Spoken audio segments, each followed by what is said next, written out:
Hello my dear students. तो बच्चों हमारी इस सीरीज में आज हम प्लांट फिजियोलॉजी के लास्ट सेशन पर आ गए हैं।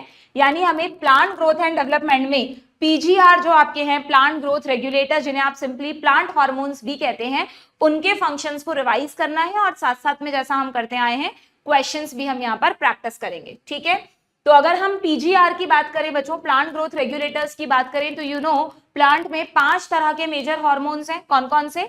Auxin, gibberellin, cytokinin, ethylene and ABA. ठीक है, ये जो पांचों हार्मोन्स हैं इनको दो कैटेगरीज में डिवाइड किया गया है। या तो ये प्लांट के लिए ग्रोथ प्रमोटर्स हैं, या तो ये प्लांट के लिए क्या है, ग्रोथ प्रमोटर्स हैं, और या फिर ये आते हैं ग्रोथ इनहिबिटर्स में। ठीक है, तो आपको ध्यान रखना है कि जो 5 हार्मोन्स हैं, auxin, gibberellin, cytokinin, ethylene and ABA, इनमें से जो पहले 3 हैं, ऑक्सिन, जिब्रेलिन, साइटोकाइनिन, इन तीनों को ग्रोथ प्रमोटर्स कहा जाता है।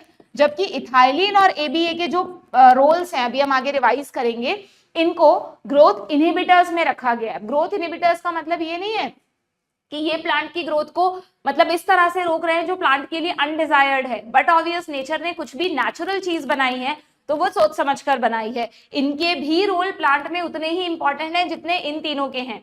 ग्रोथ इनहिबिशन की जरूरत प्लांट को कब पड़ती है? ग्रोथ इनहिबिशन की जरूरत पड़ेगी जैसे मान लो प्लांट को कोई भी स्ट्रेस हो गया, कोई वाटर स्ट्रेस है या कोई चोट लग गई है, वुंड स्ट्रेस है, तो इन कंडीशंस में प्लांट ऐसा, या मान लो फूड की कमी है, पानी की कमी है, तो इन कंडीशंस में ऐसा नहीं हो सकता कि प्लांट की सेल्स है ना लगातार मेटाबॉलिज्म करती रहें और एनर्जी को खर्च करती ही रहें। अगर स्ट्रेसफुल कंडीशन है तो बट ऑब्वियस प्लांट के उन सेल्स को कुछ समय के लिए अपने मेटाबॉलिक प्रोसेस को स्लो डाउन करना होगा, क्योंकि अगर मेटाबॉलिक प्रोसेस स्लो डाउन नहीं हुआ तो सारी एनर्जी खर्च हो जाएगी एंड प्लांट में डाई।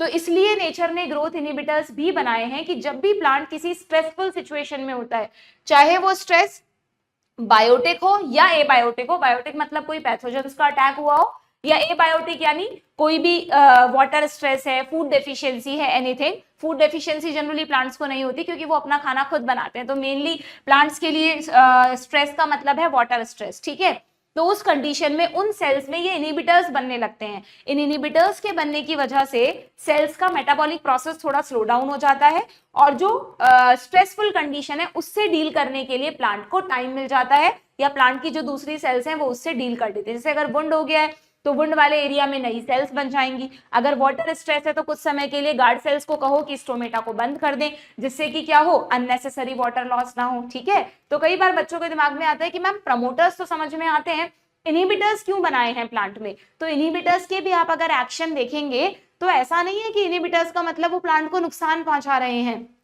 वो भी इनडायरेक्टली प्लांट के फायदे के लिए ही है। जैसे अगर हम एबीए की बात करें, एब्सिसिक एसिड, तो एब्सिजन वर्ड का मतलब होता है प्लांट में किसी पार्ट का कट के अलग होना। अब मान लो प्लांट पे बहुत सारे फ्रूट्स उग गए हैं तो और वो फ्रूट्स पक चुके हैं, उनकी राइपनिंग हो चुकी है, तो फ्रूट जब राइपन्ड हो चुका है तो वो प्लांट पर लगे लगे क्या करेगा, प्लांट चाहता है कि उसको गिरा दूं जिससे उस जगह पर नए फ्लावर्स आए, नए फ्रूट्स बने। तो उस पार्ट को सेपरेट करने के लिए, गिराने के लिए, सिजर यानी काटना, एब्सिजन भी इसी से बना है, तो उस पार्ट को अलग करने के लिए प्लांट क्या करेगा, एक राइपन्ड फ्रूट के अंदर एबीए बनाने लगेगा। तो जैसे जैसे एबीए बनेगा वैसे वैसे वो फ्रूट कट के अलग हो जाएगा। मान लो प्लांट पे बहुत सारी पत्तियां हैं, कुछ पत्तियां पीली पड़ गई हैं, मुरझा गई हैं या ओल्ड हो गई हैं, तो अब उन लीव्स का प्लांट को क्या काम, उन्हें भी गिराना है, तो उन ओल्डर लीव्स में भी क्या बनने लगेगा, एबीए बनने लगेगा। तो एबीए भी ऐसा नहीं है कि प्लांट को कोई नुकसान पहुंचा रहा है। यस, ये प्लांट के बहुत सारे पार्ट्स में एब्सिजन कर रहा है, बट उन्हीं पार्ट्स में ये एब्सिजन करेगा जहां पर रिक्वायर्ड है, यानी कि प्लांट की ओल्डर लीव्स में, मेच्योर फ्रूट्स में। ठीक है, तो अब बहुत प्रैक्टिकली ना प्लांट हार्मोन्स को समझ सकते हो। मैंने जनरली देखा है कि बच्चे ना प्लांट हार्मोन्स को बहुत रटते रहते हैं कि इसका फंक्शन क्या है, इसका क्या है। ठीक है, इसकी हर एक लाइन को आपको याद करने के लिए थोड़े बार मेमोराइज करना पड़ता है, बट थोड़ा सा अगर आप लॉजिकली चीजों को पढ़ेंगे तो आपको तुरंत ऑप्शन देखकर समझ में आ जाएगा कि क्या सही आंसर है। ठीक है, एबीए में एब्सिजन के अलावा, अभी मैं आपको ना एक मेजर आइडिया दे रही हूँ, फिर हम इंडिविजुअली भी करेंगे। एब्सिजन के अलावा एक और इंपॉर्टेंट वर्ड लिखा हुआ है, डोरमेंसी।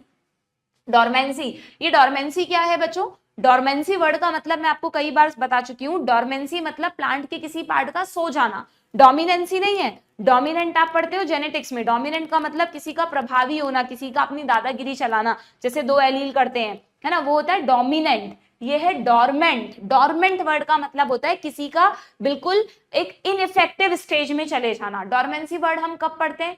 जब हम कहते हैं कि प्लांट सीड्स बनाते हैं और सीड्स कुछ समय के लिए डॉर्मेंसी पीरियड में चले जाते हैं। यानी तुम खुद सोचो, अगर प्लांट ने सीड बनाए, यू नो सीड क्या है? सीड के अंदर प्लांट का नन्हा सा एम्ब्रियो प्रोटेक्टेड है।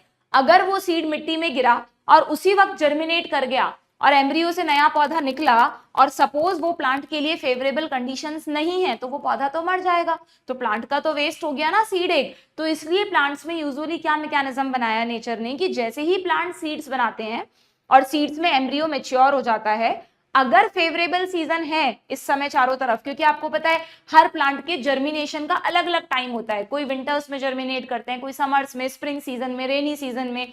तो अगर प्लांट का सीड तब बना है जब उसका फेवरेबल सीजन है, तब तो उसको डॉर्मेंसी में जाने की जरूरत नहीं है। सीड मिट्टी में गिरेगा और क्या होगा? उससे नया पौधा बन जाएगा, क्योंकि चारों तरफ फेवरेबल कंडीशन है। बट अगर अनफेवरेबल कंडीशन है, यानी अभी 6 महीने बाद ये होना चाहिए, 2 महीने बाद ये जर्मिनेट करेगा तो ही जिंदा रह पाएगा, तो नेचर ने क्या किया कि जैसे ही वो सीड मैच्योर होता है उसके अंदर एबीए बनाने लगती हैं सेल्स, और एबीए क्या करता है? डॉर्मेंसी में ले जाता है, एम्ब्रियो को सुला देता है, एम्ब्रियो की मेटाबॉलिक प्रोसेस को बिल्कुल स्लो डाउन कर देता है। ना एटीपी बनेगा, ना एनर्जी बनेगी, ना सेल ग्रोथ होगी, ना सेल डिवीजन होगा, और ना ही पौधा जर्मिनेट मतलब सीड जर्मिनेट कर पाएगा। तो एम्ब्रियो सोता रहता है। उस सोने वाली स्टेज को ही आप डॉर्मेंसी कहते हैं। इसलिए मैं हमेशा बच्चों को कहती हूँ कि वो कौन सा हार्मोन है जो प्लांट के सीड को सुलाता है, एम्ब्रियो को। सीड मतलब, सीड का मतलब सीड कोट। देखो, आपको चीजें कोरिलेट करनी आनी चाहिए। मॉर्फोलॉजी में मैंने बहुत अच्छे से आपको बताया था कि एक सीड का मतलब किसी बर्ड का एग, जैसे एग में कैल्शियम कार्बोनेट की कवरिंग है, वैसे सीड में सीड कोट है। एग के अंदर एम्ब्रियो है, वैसे सीड कोट के अंदर भी एम्ब्रियो है। एम्ब्रियो को नरिशमेंट देने के लिए योक होता है प्लांट के बर्ड के एग्स में, वैसे ही यहाँ पर एम्ब्रियो को नरिशमेंट देने के लिए कॉटिलेडन्स है। किसी किसी सीड में एडिशनली एंडोस्पर्म भी बचा कर रखा है ना।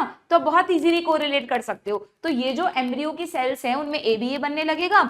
एबीए क्या करेगा? एम्ब्रियो को सुला देगा, यानी सीड इनएक्टिव स्टेज में चला जाएगा, दैट इज डॉर्मेंसी। और जैसे ही कुछ महीनों बाद या कुछ वीक्स के बाद, डिपेंड करता है अलग अलग स्पीशीज पर, फेवरेबल सीजन आएगा तो उस सोते हुए एम्ब्रियो को जगाएगा कौन? उसकी अलार्म बेल कौन है? तो हमेशा ध्यान रखना, उसकी अलार्म बेल है गुड इवनिंग। नॉर्मली हम गुड मॉर्निंग कहते हैं, यहाँ पर आपको गुड इवनिंग याद रखना है, क्योंकि 2 इंपॉर्टेंट हॉर्मोन्स हैं जो सीड के जर्मिनेशन के लिए रिस्पॉन्सिबल हैं। कौन से? G for gibberellin and E for ethylene. अब यहाँ पर अगेन एक कंफ्यूजन होता है कि मैम इथाइलिन तो इनिबिटर है, इथाइलिन इनिबिटर क्यों है? चलो पहले ये बताओ। क्योंकि प्लांट के जिस भी पार्ट में एब्सिजन वगैरह चल रहा होता है ना बच्चों, वहां पर एबीए तो मेजर हार्मोन है ही, प्लस वहां इथाइलिन को भी देखा गया है। ठीक है, तो इथाइलिन को मेजरली तो इनहिबिटर्स में रखा गया है, लेकिन प्लस चलो एक और फंक्शन बताती हूँ इसका। इथाइलिन ना फ्रूट्स को पकाने का काम करता है। आपको पता है कोई भी फ्रूट, जब जैसे केला देख लो तुम, इनिशियली कच्चा होता है, कोई भी फ्रूट ले लो, ऑरेंज ले लो, गुआवा ले लो, पेयर ले लो, शुरू में एकदम कच्चे होते हैं, उनमें बिल्कुल खाने में हमको रसीले नहीं लगते, मीठे नहीं लगते, क्योंकि वो फ्रूट्स की अभी इमेच्योर स्टेज होती है। अभी उनमें ना पैक्टिन्स वगैरह बहुत ज्यादा होते हैं, शुगर्स नहीं बनी होती हैं। धीरे धीरे फ्रूट की राइपनिंग होती है, राइपनिंग के दौरान सेल्स तेजी से रेस्पिरेशन करती हैं, तरह तरह के केमिकल चेंजेस करती हैं, और उनमें बहुत मीठी मीठी शुगर्स बनने लग जाती हैं। तो जैसे जैसे फ्रूट पकता है हमको मीठा लगता है खाने में, फिर भी हमने नहीं खाया तो उसकी ओवर राइपनिंग हो जाएगी और फ्रूट सड़ जाएगा, यही होता है। तो ये जो राइपनिंग का प्रोसेस चल रहा है, ये एक तरह से फ्रूट की एजिंग है ना, फ्रूट को मेच्योर कर रहा है ना। तो ये राइपनिंग के लिए हमेशा याद रखो, ethylene is very very important. Ethylene is the hormone जो रिस्पॉन्सिबल है फ्रूट की राइपनिंग के लिए। इसे आप ऐसे भी याद रख सकते हो कि फ्रूट्स जब राइपेंड होते हैं तो उनमें गैस बनती है, and ethylene is the only gaseous hormone. तो फ्रूट्स को कौन राइपेंड करवाएगा? इथाइलिन।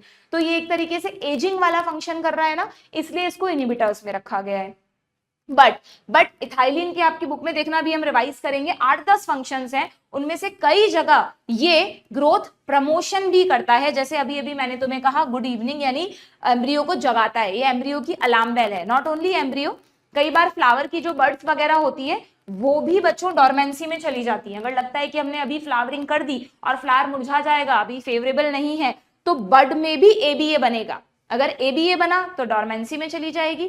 जैसे ही फेवरेबल सीजन आएगा, गुड इवनिंग यानी जिब्रेलिन और इथाइलिन बनेंगे एंड बर्ड फिर से खिल जाएगी। जो भी मैं कॉन्सेप्ट बता रही हूँ ध्यान से सुन लो। ये सारे से ही तुम अभी सारे क्वेश्चन सही करने वाले हो। ओके तो क्या होगा, तो जिब्रालिन और इथाइलिन, जिब्रालिन तो वैसे ही प्रमोटर है, ठीक है भाई, अच्छी बात है, बट इथाइलिन जो है वो कुछ जगहों पर इनहिबिटरी एक्शन करता है एजिंग करवा के, और कुछ जगहों पर प्रमोटरी एक्टिविटी भी करता है। इसलिए very important line written in NCERT, the gaseous PGR which is the only gaseous PGR ethylene, वही जो आप केमिस्ट्री में पढ़ते हैं, could fit either of the group but it is largely an inhibitor.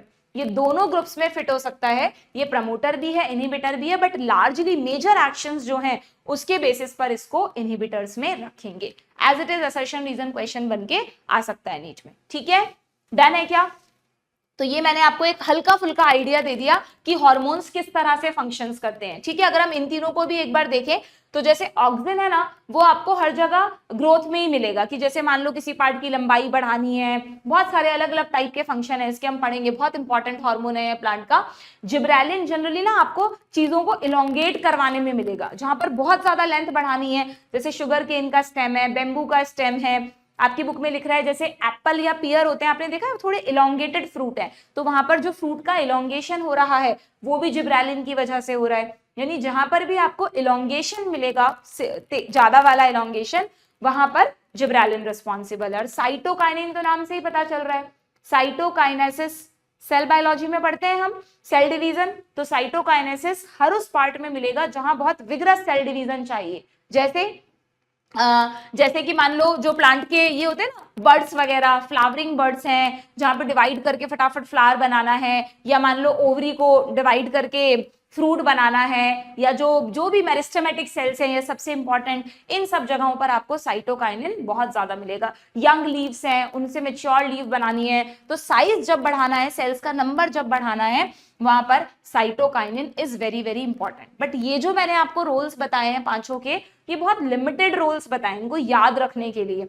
उसके अलावा हर हार्मोन के 7-8 फंक्शंस आपको एनसीईआरटी में दिए हैं, बस उन्हीं फंक्शंस को आपको समझना है और फिर क्वेश्चंस करने हैं। डिटेल में समझने के लिए line to line NCERT series में लेक्चर अपलोडेड है, वहां से देख लो, और देख चुके हो, कहीं से भी पढ़ चुके हो, सिर्फ रिवाइज करना है, तो this session is for you, ठीक है।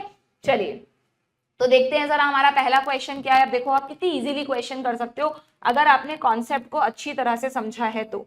लास्ट सेशन में हमने ग्रोथ एंड डेवलपमेंट से रिलेटेड क्वेश्चन किए थे, प्लास्टिसिटी भी पढ़ लिया था, this was the last question. चलो अब देखते हैं, ये देखो इस क्वेश्चन में आपको कुछ फंक्शंस दे दिए हैं और पूछा है, अच्छा इन्हें कैटेगराइज करो कि इनमें से कौन से प्रमोटरी फंक्शन है, कौन से इनहिबिटरी। अब तुम खुद कर सकते हो। सेल डिवीजन प्रमोटरी है, सेल एनलार्जमेंट बट ऑब्वियस प्रमोटरी है, पैटर्न फॉर्मेशन इसका कुछ डिटेल नहीं है, बट अगर आप एनसीईआरटी को ध्यान से पढ़ोगे तो एनसीईआरटी में यहाँ पर लिखा है बच्चों, कई बार प्लांट में कई तरह के कुछ पैटर्न्स वगैरह बनते हैं, उन पैटर्न फॉर्मेशन में ये इंपॉर्टेंट है। इसको मैंने डिटेल में देखा था, बट ये बहुत कंफ्यूजिंग सा एक टॉपिक है, मतलब बहुत नॉट कंफ्यूजिंग, टिपिकल सा टॉपिक है, तो आप इसकी डिटेल में मत जाओ, बस जस्ट ध्यान रखना ये भी प्लांट में एक इंपॉर्टेंट फंक्शन है, ठीक है। प्लांट को कोई भी ट्रॉपिकल ग्रोथ करनी है, ट्रॉपिकल ग्रोथ का मतलब होता है डायरेक्शनल ग्रोथ। जैसे आपको पता है सनलाइट स्टेम जो है वो हमेशा सनलाइट की तरफ बढ़ता है, तो आप उसे कहते हैं फोटोट्रॉपिज्म। रूट हमेशा पानी या ग्रेविटी की तरफ जाती है, तो आप उसे कहते हैं हाइड्रोट्रॉपिज्म या जियोट्रॉपिज्म, ठीक है। तो ट्रॉपिज्म वर्ड का सिंपली मतलब है डायरेक्शनल ग्रोथ। जैसे पॉलन ट्यूब सिनर्जिड के केमिकल्स की तरफ बढ़ती है, तो आप उसको कहते हैं कीमोट्रॉपिज्म। पहले बहुत सालों पहले एनसीईआरटी में ट्रॉपिक और नेस्टिक ये प्लांट मूवमेंट्स पे भी टॉपिक हुआ करता था, बट बहुत टाइम से हट गया है, ना ही लास्ट 10 ईयर्स में कोई क्वेश्चन आया है, तो अब आपको ये मूवमेंट्स नहीं पढ़ने होते हैं, ठीक है। बट यस, ये जो ट्रॉपिक मूवमेंट्स हैं इनके लिए भी प्रमोटर ही रिस्पॉन्सिबल है। जब सीड का फॉर्मेशन हो रहा है, डॉर्मेंसी में नहीं गया सीड, अभी तो बन रहा है, एम्ब्रियो बन रहा है, तो डिवीजन हो रहा है, तो बट ऑब्वियस ये भी प्रमोटरी फंक्शन है, ठीक है। फ्लावरिंग हो रही है, फ्रूटिंग हो रही है, सब प्रमोटरी ये चीजें बन रही है नई नई, ठीक है। बट अगर वुंड हो गया है और उसके खिलाफ, उसके अगेंस्ट रिस्पॉन्ड करना है, तो फिर स्ट्रेस हार्मोन की जरूरत पड़ेगी, यानी this is inhibitory. Stress hormone पता है किसे कहते हैं? एबीए का ही दूसरा नाम स्ट्रेस हार्मोन है, ठीक है। किसी भी स्ट्रेस के अगेंस्ट अगर कोई रिस्पॉन्स देना है तो भी इनहिबिटरी, यानी इसमें 6th and 7th are the only inhibitors, बाकी सारे प्रमोटर्स हैं, यानी ऑप्शन सी। कोई अलग से क्वेश्चन नहीं है, सिर्फ एनसीईआरटी की सीधी सीधी लाइन है, उसी पर ये क्वेश्चन बना हुआ है। इससे आपको एनसीईआरटी पढ़ने की एक हैबिट बनेगी कि यस हमें एनसीईआरटी पढ़नी है, चाहे हमारे कॉन्सेप्ट्स कितने भी स्ट्रांग हो, ठीक है। ओके अच्छा, इसी में एक चीज और है बच्चों, इस पर भी बहुत क्वेश्चन बनता है कि ये जो 5 तरह के हॉर्मोन्स हैं, इनका केमिकल नेचर भी आपको पता होना चाहिए कि बेसिकली ये कौन से केमिकल से, कंपाउंड से डेरिवेट हुए हैं, ठीक है, डिराइव हुए हैं। तो यहाँ पर लिखा हुआ है, जैसे अलग अलग आप इन शॉर्ट याद रखना चाहो तो जो ऑक्सिन्स है ना बच्चों, ये सब इंडोल कंपाउंड्स हैं। जैसे ऑक्सिन में आप याद रख सकते हो IAA is the very common auxin, जिसका फुल फॉर्म है इंडोल एसिटिक एसिड, ठीक है। तो ये सब इंडोल कंपाउंड्स होते हैं। देन अगर हम बात करें किसकी, देखो काइनेटिन वर्ड कहाँ आता है, साइटोकाइनिन से मिलता जुलता है। एक्चुअली साइटोकाइनिन नाम तो बहुत बाद में आया था, पहले इसका नाम काइनेटिन ही था। तो काइनेटिन जो है वो एडेनिन डेरिवेटिव्स है। अब एडेनिन कहाँ पढ़ते हैं हम, याद करो डीएनए के स्ट्रक्चर में, प्यूरिन्स एंड पायरिमिडिन, प्यूरिन 2 होती हैं, एडेनिन और गुआनिन, यस वही एडेनिन है। तो जो प्यूरिन्स हैं वही मतलब उस प्यूरिन्स में एडेनिन के डेरिवेटिव्स हैं, कौन, साइटोकाइनिन्स, ठीक है। ये ऑक्सिन के लिए लिखा है, ये साइटोकाइनिन के लिए लिखा है। इसको आप कोरिलेट भी कर सकते हो, जब आप साइटोकाइनिन का पैराग्राफ पढ़ के देखना, वहां पे जो इसकी इनिशियल डिस्कवरी वगैरह है वहां पर दे रखा है कि डीएनए के ही कुछ कंपोनेंट से इसको अलग किया गया। हेरिंग एक फिश है, उसके स्पर्म के डीएनए से, तो आप कोरिलेट कर सकते हो कि हाँ यार डीएनए में प्यूरिन्स होते हैं, तो इसका कहीं ना कहीं कोरिलेशन है, ठीक है।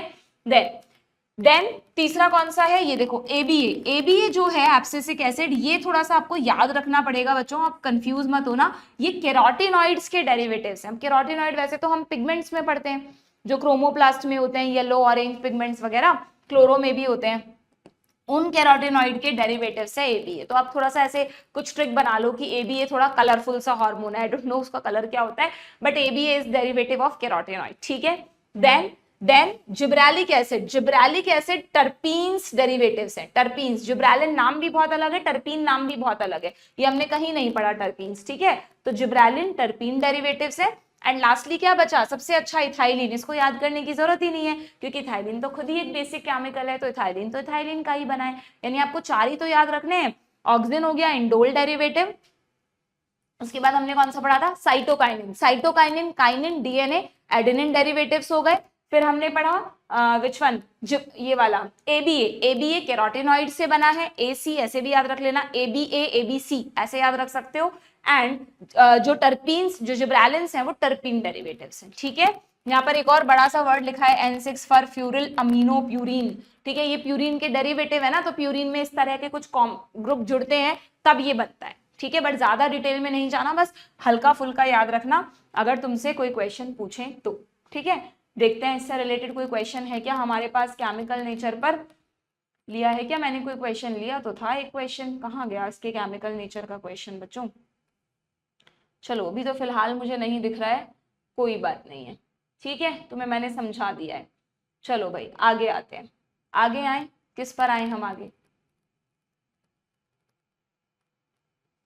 अब आते हैं हम इन हॉर्मोन्स की डिस्कवरी पे। इन हॉर्मोन्स की डिस्कवरी से रिलेटेड एक बहुत इंपॉर्टेंट, एक बहुत ही मतलब सरप्राइजिंग सा एक वो है कि जितने भी प्लांट हॉर्मोन्स हैं उन सबकी डिस्कवरी एक्सीडेंटल है। मतलब साइंटिस्ट कर कुछ और रहे थे और उन्हें मिल कुछ और गया और पता चला कि अच्छा ये तो एक प्लांट हार्मोन है। तो जितने भी प्लांट हार्मोन्स हैं पांचों के पांचों, उन सबकी डिस्कवरी एक्सीडेंटली हुई है, ना कि कोई प्लांट की हाँ भाई हमें इस हार्मोन का पता लगाना है, ठीक है। अब मैं पांचों की डिस्कवरी पूरी नहीं बताऊंगी, मैंने सीरीज में पढ़ा रखा है, ठीक है। बस आपको साइंटिस्ट के नाम से रिलेटेड एक क्वेश्चन करवा देती हूँ कि कौन कौन से साइंटिस्ट ने किस हार्मोन को डिस्कवर किया। देखो डार्विन एंड डार्विन, तो Charles Darwin and Francis Darwin ने ऑक्सिन के बारे में बताया था। अच्छा ऑक्सिन की डिस्कवरी में अकेले डार्विन नहीं है, डार्विन के बाद एक और साइंटिस्ट का नाम है F Went, very very important, NEET में कई बार क्वेश्चन आया है, ध्यान रखना। डार्विन ने अपना जो एक्सपेरिमेंट किया था ना, चार्ल्स डार्विन और फ्रांसिस डार्विन ने, इन्होंने अपना जो एक्सपेरिमेंट किया था, एक मिनट, व्हाट हैपेंड, अब ठीक है हाँ जी। तो डार्विन ने अपना जो एक्सपेरिमेंट किया था ना बच्चों, वो कौन से प्लांट पर किया था, वो तो किया था कैनरी ग्रास पे, ठीक है। कैनरी ग्रास में कॉलियोप्टाइल होता है क्या, अच्छा कॉलियोप्टाइल कहाँ पढ़ते हैं हम, याद करो मोनोकॉट के एम्ब्रियो में। डाइकॉट के एम्ब्रियो में तो सिर्फ रेडिकल और प्लूम्यूल होता है, बट मोनोकॉट के एम्ब्रियो में एडिशनली कॉलियोराइजा एंड कॉलियोप्टाइल होता है। तो कॉलियोप्टाइल आपको मोनोकॉट्स में मिलेगा, तो बट ऑब्वियस कैनरी ग्रासेस क्या होती है, मोनोकॉट्स है। ऐसे कभी कभी कोरिलेट कर लिया करो चीजों को, ठीक है। तो मोनोकॉट कौन सा मोनोकॉट यूज किया था उन्होंने? Canary grass. लेकिन एफडब्ल्यू वेंट ने ग्रास पे नहीं किया था, बल्कि एक दूसरा monocot, that is oats. Oats आप सबको पता है, वेरी हेल्दी है ना, वेरी हेल्दी फूड। तो ओट्स जो है, ओट के सीडलिंग में के कॉलियोप्टाइल पर उन्होंने स्टडी की, यानी ऑक्सीजन की जो डिस्कवरी हुई वो कॉलियोप्टाइल पर हुई, क्योंकि इसकी डिस्कवरी में उसका बेंडिंग देखते हैं कि वो सनलाइट की तरफ मुड़ रहा है, कैसे मुड़ रहा है ना। बट प्लांट के नाम आपको अलग अलग ध्यान रखना है। डार्विन ने कैनरी ग्रास पर किया था, जबकि एफडब्ल्यू वेंट ने ओट के सीडलिंग्स पर किया था। ठीक है, तो डार्विन को हमने ऑक्सीजन से मैच कर दिया। देन उसके बाद आप ही की बुक में अगेन एनसीईआरटी में जिब्रालिन में आपको कौन से साइंटिस्ट याद रखने हैं? जिब्रालिन की डिस्कवरी की थी बच्चों एक जापानीज साइंटिस्ट ने, ई कुरोसावा, है ना, ई कुरोसावा। यस, एक्चुअली ये है ना, जापान में एक डिजीज, मतलब एक डिजीज है जिसको जापान में फुलिश सीडलिंग डिजीज बोलते हैं, जो कि चावल के प्लांट्स में, राइस सीडलिंग्स में हो जाती है। सीडलिंग यानी सीड और सीडलिंग में क्या फर्क है पता है ना? सीड का मतलब तो सबको पता है, बीज। जैसे ही सीड जर्मिनेट करता है और एक छोटा सा प्यारा सा पौधा निकलता है, उस छोटे से नन्हे पौधे को सीडलिंग बोलते हैं। ठीक है, तो सीड और सीडलिंग को सेम मत समझ बैठना तुम, है ना। जो छोटा सा प्लांटलेट है उसको आप सीडलिंग बोलते हैं, अगर सीड से निकला है तो सीडलिंग, और अगर वेजिटेटिव प्रोपेगेशन में हम बनाते हैं तो जनरली उसको टिश्यू कल्चर में आप उसे प्लांटलेट बोलते हो, बस इतना फर्क है। भाई राइस का सीडलिंग यानी अभी राइस के बीज लगा दिए खेत में और राइस के छोटे छोटे पौधे उग गए हैं, वो सीडलिंग है। अब अचानक क्या देखा इन्होंने, कुरोसावा ने, कि वो जो राइस के सीडलिंग थे ना वो अचानक से लंबे हो गए। तो भाई पहले तो हम खुश हो जाएंगे कि यार अच्छी बात है, इतनी जल्दी इनकी लंबाई बढ़ गई, फटाफट राइस आने वाला होगा। बट लेटर ऑन उनमें राइस बने ही नहीं, यानी एक तरह से उसने हमको बुद्धू बना दिया, फुलिश सीडलिंग डिजीज कर दी। और जब उन प्लांट्स को स्टडी किया गया कि इनमें क्यों प्रोडक्शन नहीं हुआ, फ्लावरिंग नहीं हुई, फ्रूटिंग नहीं हुई, तो उसका कारण एक फंजाई मिली जो थी जिब्रेला फ्यूजिक्यूराई। इस फंजाई ने कुछ इन्फेक्शन कर दिया था प्लांट ने, तो उस इन्फेक्शन की वजह से प्लांट की ग्रोथ, मतलब एक तरह से जो उसकी एक्चुअल ग्रोथ थी वो रुक गई। लेकिन सरप्राइजिंगली फिर वो लंबा क्यों हुआ? अगर ग्रोथ रुक गई तो लंबा भी नहीं होना चाहिए था ना, क्योंकि ये जो जिब्रेला फ्यूजिक्यूराई है ये केमिकल सिक्रीट कर रही थी। इस केमिकल का नाम इसी के बेसिस पर रखा गया जिब्रालिन। ये केमिकल प्लांट की सडन इंक्रीज इन लेंथ के लिए रिस्पॉन्सिबल था। तो ये मिला तो हमको फंजाई से, क्योंकि फंजाई भी जिब्रालिन बनाता है, लेकिन बाद में जब इस तरह के केमिकल्स को प्लांट्स में भी रिसर्च किया गया ना, तो पता चला कि अच्छा ये केमिकल्स तो कई प्लांट्स भी खुद बनाते हैं अपने आप की लंबाई बढ़ाने के लिए। तो जिब्रालिन, आप ये मत समझना कि जिब्रालिन को सिर्फ फंजाई बनाता है, जिब्रालिन को फंजाई तो बनाता ही है, फंजाई तो प्लांट को बीमार करने के लिए यूज करता है, जिब्रालिन भी बनाता है, कुछ दूसरे केमिकल्स भी बनाता है। बट अगर प्लांट खुद जिब्रालिन बनाएगा तो फिर वो खुद को बीमार नहीं करेगा, वो तो सिर्फ अपनी लंबाई बढ़ाने के लिए ही उसको यूज करेगा। ठीक है, थोड़ा सा कंफ्यूजिंग है, आप कंफ्यूज मत होना इस चीज में। तो इस तरह से इसकी डिस्कवरी हुई, ये भी एक्सीडेंटल थी। तो जिब्रालिन में आपको हमेशा कुरोसावा का नाम याद रखना है, Kurosawa. Bakanae disease, foolish seedling disease के थ्रू इसकी डिस्कवरी हुई। ठीक है, साइटोकाइनिन को डिस्कवर किया था स्कूग एंड मिलर ने, स्कूग के बाद मिलर का भी बहुत इंपॉर्टेंट रोल था। ठीक है, देन पूरा नहीं समझा रही हूं कैसे किया था, क्या किया था। एंड देन जो कौन सा हार्मोन रह गया, एबीए। एबीए के लिए बच्चों आपकी बुक में साइंटिस्ट का नाम नहीं है, बस ये दे रखा है कि 3 अलग अलग इंडिपेंडेंट रिसर्चेज में ये हार्मोन डिस्कवर हुआ।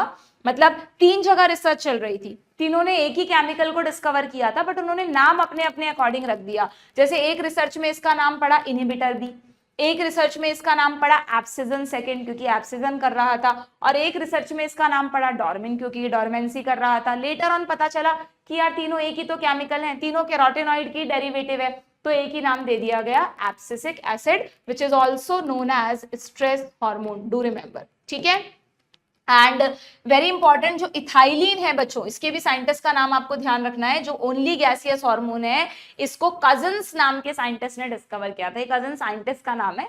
ठीक है, कजन्स नाम के साइंटिस्ट ने, इन्होंने पता है ये भी बड़ा इंटरेस्टिंग था, इन्होंने क्या देखा, इन्होंने देखा कि यार एक जगह ना राइपेंड ऑरेंजेस रखे हुए थे, पके हुए ऑरेंजेस, और उसकी जस्ट पास में बनानास पड़े थे। नॉर्मली बनानास में राइपनिंग धीरे धीरे होती, बट उन ऑरेंजेस के पास रहने की वजह से बनानास फटाफट से राइपेंड हो गए। तो साइंटिस्ट के दिमाग में आया यार ऐसा क्यों हुआ, तो उन्होंने देखा, जब रिसर्च किया और डिटेल में, तो उन्होंने देखा कि जब किसी फ्रूट की राइपनिंग हो रही होती है तो वो एक गैसियस हार्मोन से हो रही होती है, and you know gases volatile nature की होती हैं, वो आसपास के एनवायरनमेंट में रिलीज होती हैं। तो बनाना खुद का इथाइलिन तो बना ही रहा है, पर ऑरेंज में जो इथाइलिन बन रहा है, क्योंकि ऑलरेडी ऑरेंज राइपेंड है तो उसके पास खूब सारा इथाइलिन है, तो वो गैस चारों तरफ रिलीज हो रही है, और वो गैस बनाना पे भी मतलब एक इफेक्ट डाल रही है, जिससे बनाना की राइपनिंग थोड़ी जल्दी हो गई। आपने कभी भी देखा होगा कि अगर आप किसी भी वेजिटेबल स्टोर पर जाएंगे तो वहां पर जो पकी हुई सब्जियां होती हैं, जो ज्यादा पक जाती हैं, अगर उनको कच्ची सब्जियों के साथ ही रखा जाए तो वो फटाफट उनको पका देंगी, और अगर ज्यादा पक गई हैं तो वो उनको खराब भी कर देंगी, रॉटन भी कर देंगी। टमाटोज में आपने देखा है ना, जैसे जैसे पकते जाते हैं कितनी जल्दी वो खराब हो जाते हैं। तो उसका यही कारण है, क्योंकि जैसे जैसे फ्रूट की राइपनिंग होगी और इथाइलिन बनेगा और इथाइलिन बनेगा, और क्योंकि गैस है तो चारों तरफ रिलीज होगा, तो आसपास के फ्रूट्स की भी ओवर राइपनिंग कर सकता है। हम बनानास को, पपाया को आपने देखा होगा कागज में लपेट कर रखते हैं, हमें जल्दी राइपनिंग करवानी है, तो रीजन कि गैस जो है वो अंदर ही कॉन्सेंट्रेटेड रहे और फटाफट से राइपनिंग करवा दे। सब कुछ लॉजिकल है, प्रैक्टिकल है, अगर आपने इस एंगल से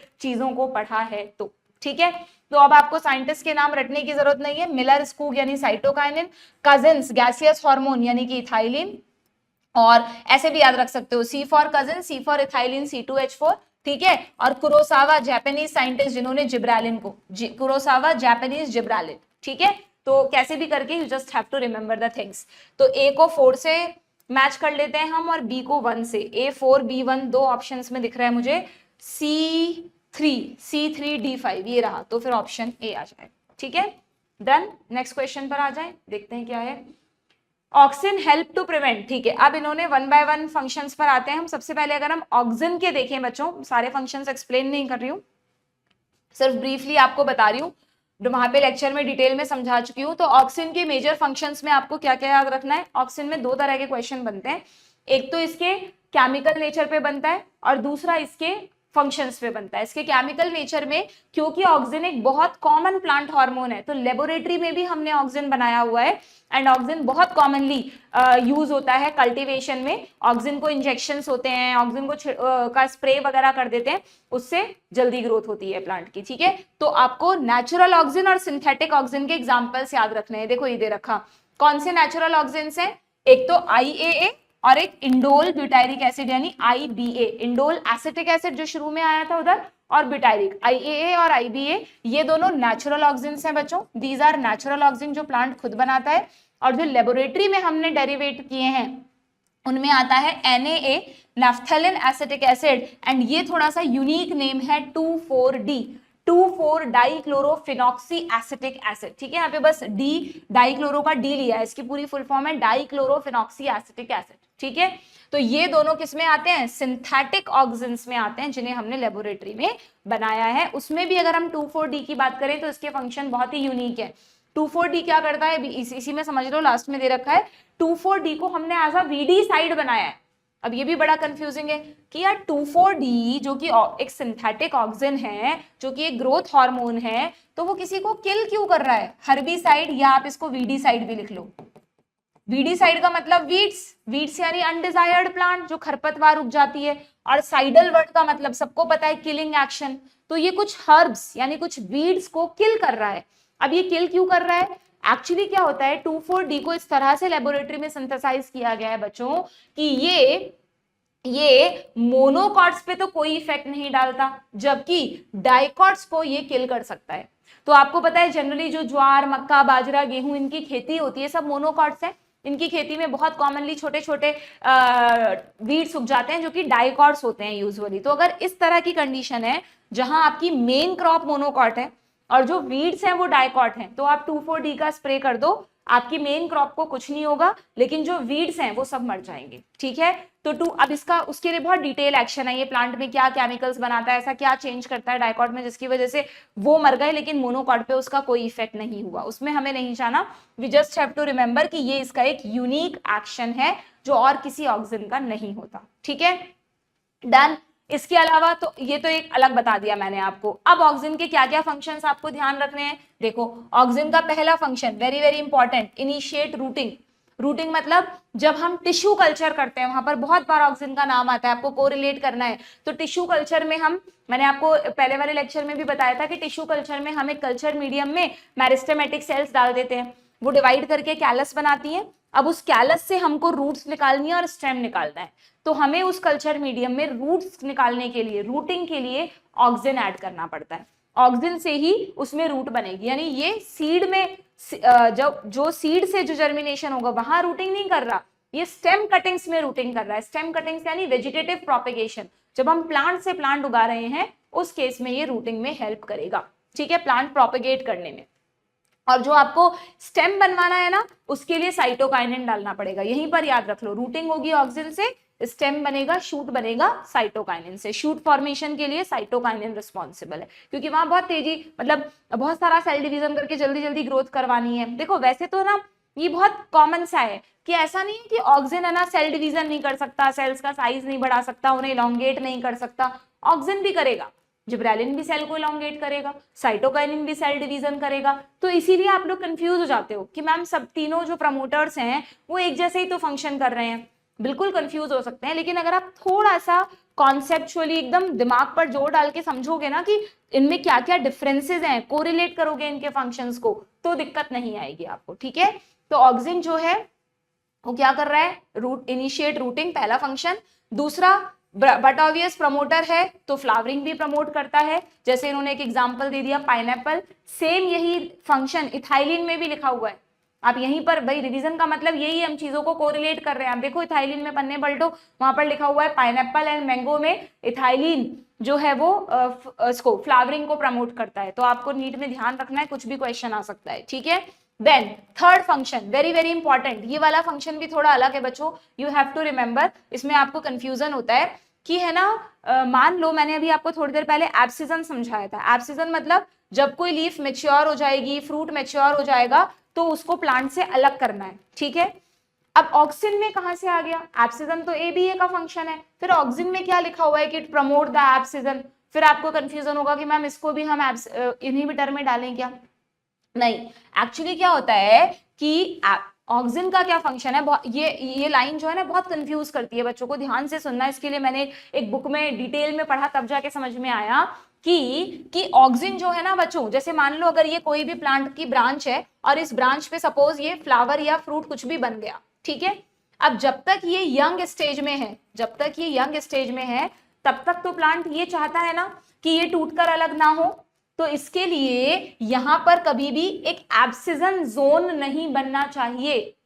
प्लांट का कोई भी पार्ट जब टूट के अलग होता है ना, तो जिस पार्ट से वो जुड़ा हुआ है, यहां पर जहां से भी उसे टूटना है, उस जगह पर एक एब्सिजन जोन बनता है। यानी सेल्स जो है ना वो धीरे धीरे शेड ऑफ होने लगती हैं, जिसको कहते हैं आप एब्सिजन जोन। वहां पे सेल्स जो है वो मरने लगती हैं, जिससे वो पार्ट धीरे से टूटकर अलग हो जाए, ठीक है। अब ये जो एब्सिजन जोन बनता है, इस एब्सिजन जोन को बनाएगा कौन, एबीए, जैसा उसका नाम है। बट इस एब्सिजन जोन के बनने को रोकेगा कौन, क्या पता ऐसा हो जाए कि अभी ये फ्रूट या लीफ यंग स्टेज में है, एब्सिजन जोन बन जाए और ये टूट के अलग हो जाए, तो प्लांट को नुकसान हो गया, उसके यंग पार्ट्स टूट के गिर रहे हैं। तो नेचर ने ये जिम्मेदारी बच्चों ऑक्सिन को दी है। ऑक्सिन क्या करता है, it prevent fruit and leaf drop at early stage.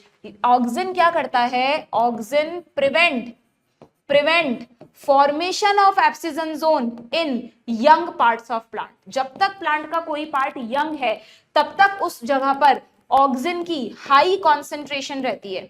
Auxin की क्या रहती है, हाई कॉन्सेंट्रेशन रहती है। और जब तक किसी जगह पर ऑक्सिन का दबदबा है तब तक वहां एबीए बन ही नहीं सकता। ऑक्सिन कहेगा अभी मैं बैठा हूं एबीए, चलो निकलो यहाँ से, भी तुम्हें जरूरत नहीं है बनने की, अभी एब्सिजन नहीं करवाना। तो ऑक्सिन का भी एब्सिजन में रोल है क्या, क्या रोल है, ऑक्सिन एब्सिजन को अर्ली स्टेज में रोक रहा है।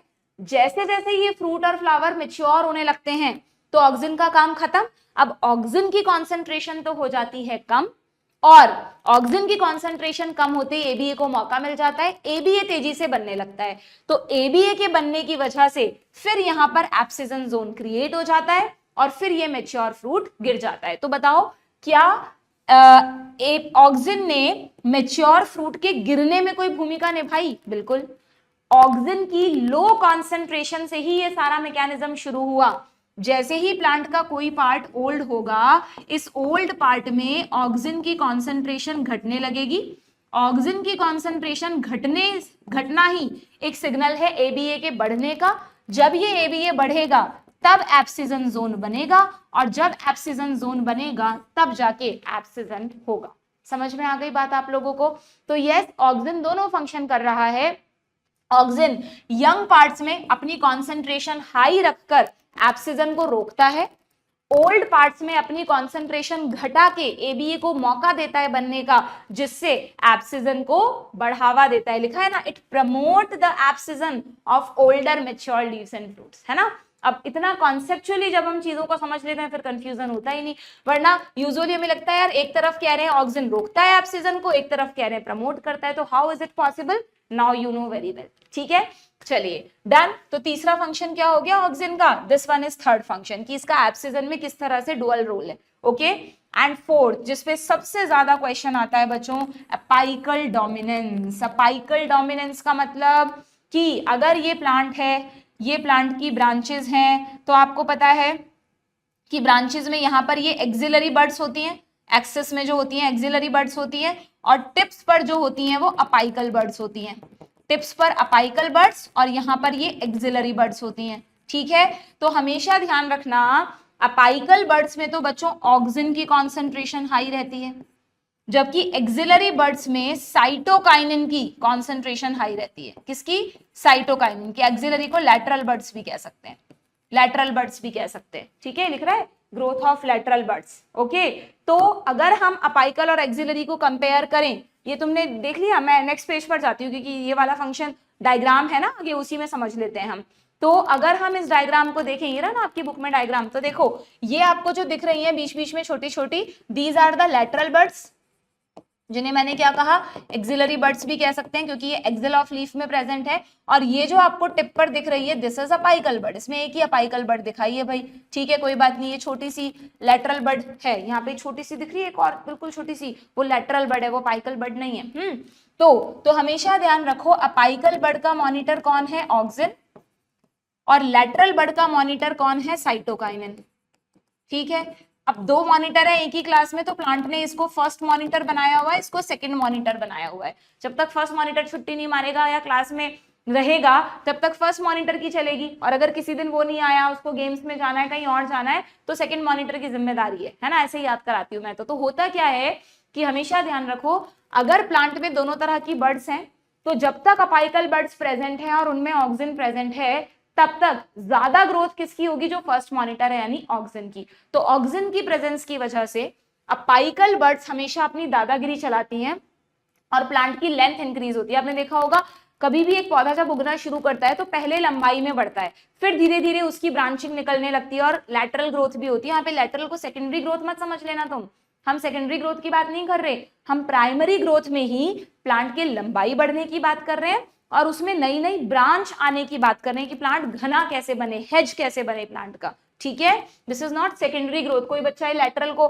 लैटरल मेरिस्टम मत समझ जाना, कैम्बियम नहीं है ये। ओके, तो ये तो मैं समझ पाना कि मैम आज क्वेश्चन तो कर ही नहीं रहे, सिर्फ पढ़ रहे हैं। एक बार हम रिवाइज करेंगे तभी आप क्वेश्चंस के आंसर दे पाओगे, और कोई तरीका नहीं है प्लांट ग्रोथ रेगुलेटर्स को समझने का। ठीक है, तो मैं आपको कह रही हूं कि जब तक दोनों तरह की बर्ड्स प्लांट में प्रेजेंट है तो दादागिरी किसकी चलेगी? अपाइकल बर्ड्स की। क्यों चलेगी? क्योंकि उनके पास ऑक्सीजन है जो फर्स्ट मॉनिटर है।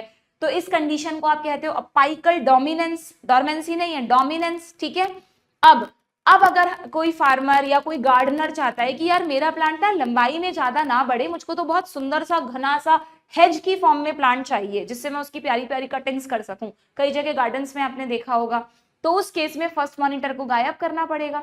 तो आप इसके यहाँ पर देखो सेकेंड डायग्राम में कि जैसे ही प्लांट में अपाइकल बड आती है वो फार्मर क्या करता है? अपाइकल बड को कट कर देता है। बार बार ऊपर आप देखना, जिन जिन गार्डनर्स को प्लांट्स को हेज की फॉर्म में बनाना होता है वो उनके टिप्स को टाइम टू टाइम काटते रहते हैं। तो एक ही ब्रांच दिखाइए, ऐसे बहुत सारी अपाइकल बर्ड्स होंगी, तो ऊपर से कटिंग करते रहो। अगर आपको भी गार्डनिंग का शौक है और आप किसी प्लांट को ऐसे लैटरली बढ़ाना चाहते हो तो आप टाइम टू टाइम, सिर्फ एक बार नहीं, बार बार जैसे अपाइकल बर्ड्स बने उनको काट दो, क्योंकि मैरिस्टम है बार बार बना लेगा, फिर अपाइकल बर्ड्स को काट दो। तो अगर आप अपाइकल बर्ड्स को टाइमली काटते रहोगे, this is removal of apical birds करते रहोगे, रिमूवल ऑफ अपाइकल बर्ड्स कर दोगे, यानी आपने कैप्स को हटा दिया, तो मैं क्या इसको डीकैपिटेशन कह दूं? कैप्स को हटाना, डीकैपिटेशन, कैप्स को हटाना। तो फिर जितनी भी लैटरल बर्ड्स हैं, देखो छोटी सी जो लैटरल बर्ड थी तुरंत उसको ग्रो करने का मौका मिल गया, ये सब देखो सब ग्रो करने लग गई, सबको मौका मिल गया ग्रो करने का। चुपचाप पड़ी थी बेचारी, दे स्टार्ट टू ग्रो, और जैसे ही ये ग्रो करेंगे यहाँ पर नई नई खूब सारी ब्रांचेस बनेंगी, फिर उन ब्रांचेस में और लैटरल बर्ड आएंगी और प्लांट एक झाड़ी की फॉर्म में, हेज की फॉर्म में बदल जाएगा। ठीक है, तो इस प्रोसेस को कहते हैं डीकैपिटेशन। तो आप क्या करते हो, दोनों को मिक्स कर देते हो। अपाइकल डोमिनेंस अलग है, डीकैपिटेशन अलग है, लॉजिक सेम है दोनों के पीछे, बट फर्क क्या है, जब तक किसी प्लांट में अपाइकल बर्ड्स रहेंगी उनका दबदबा रहेगा, यानी इस फीचर को कहते हैं अपाइकल डोमिनेंस, जो किसकी वजह से है, ऑक्सिन की वजह से है।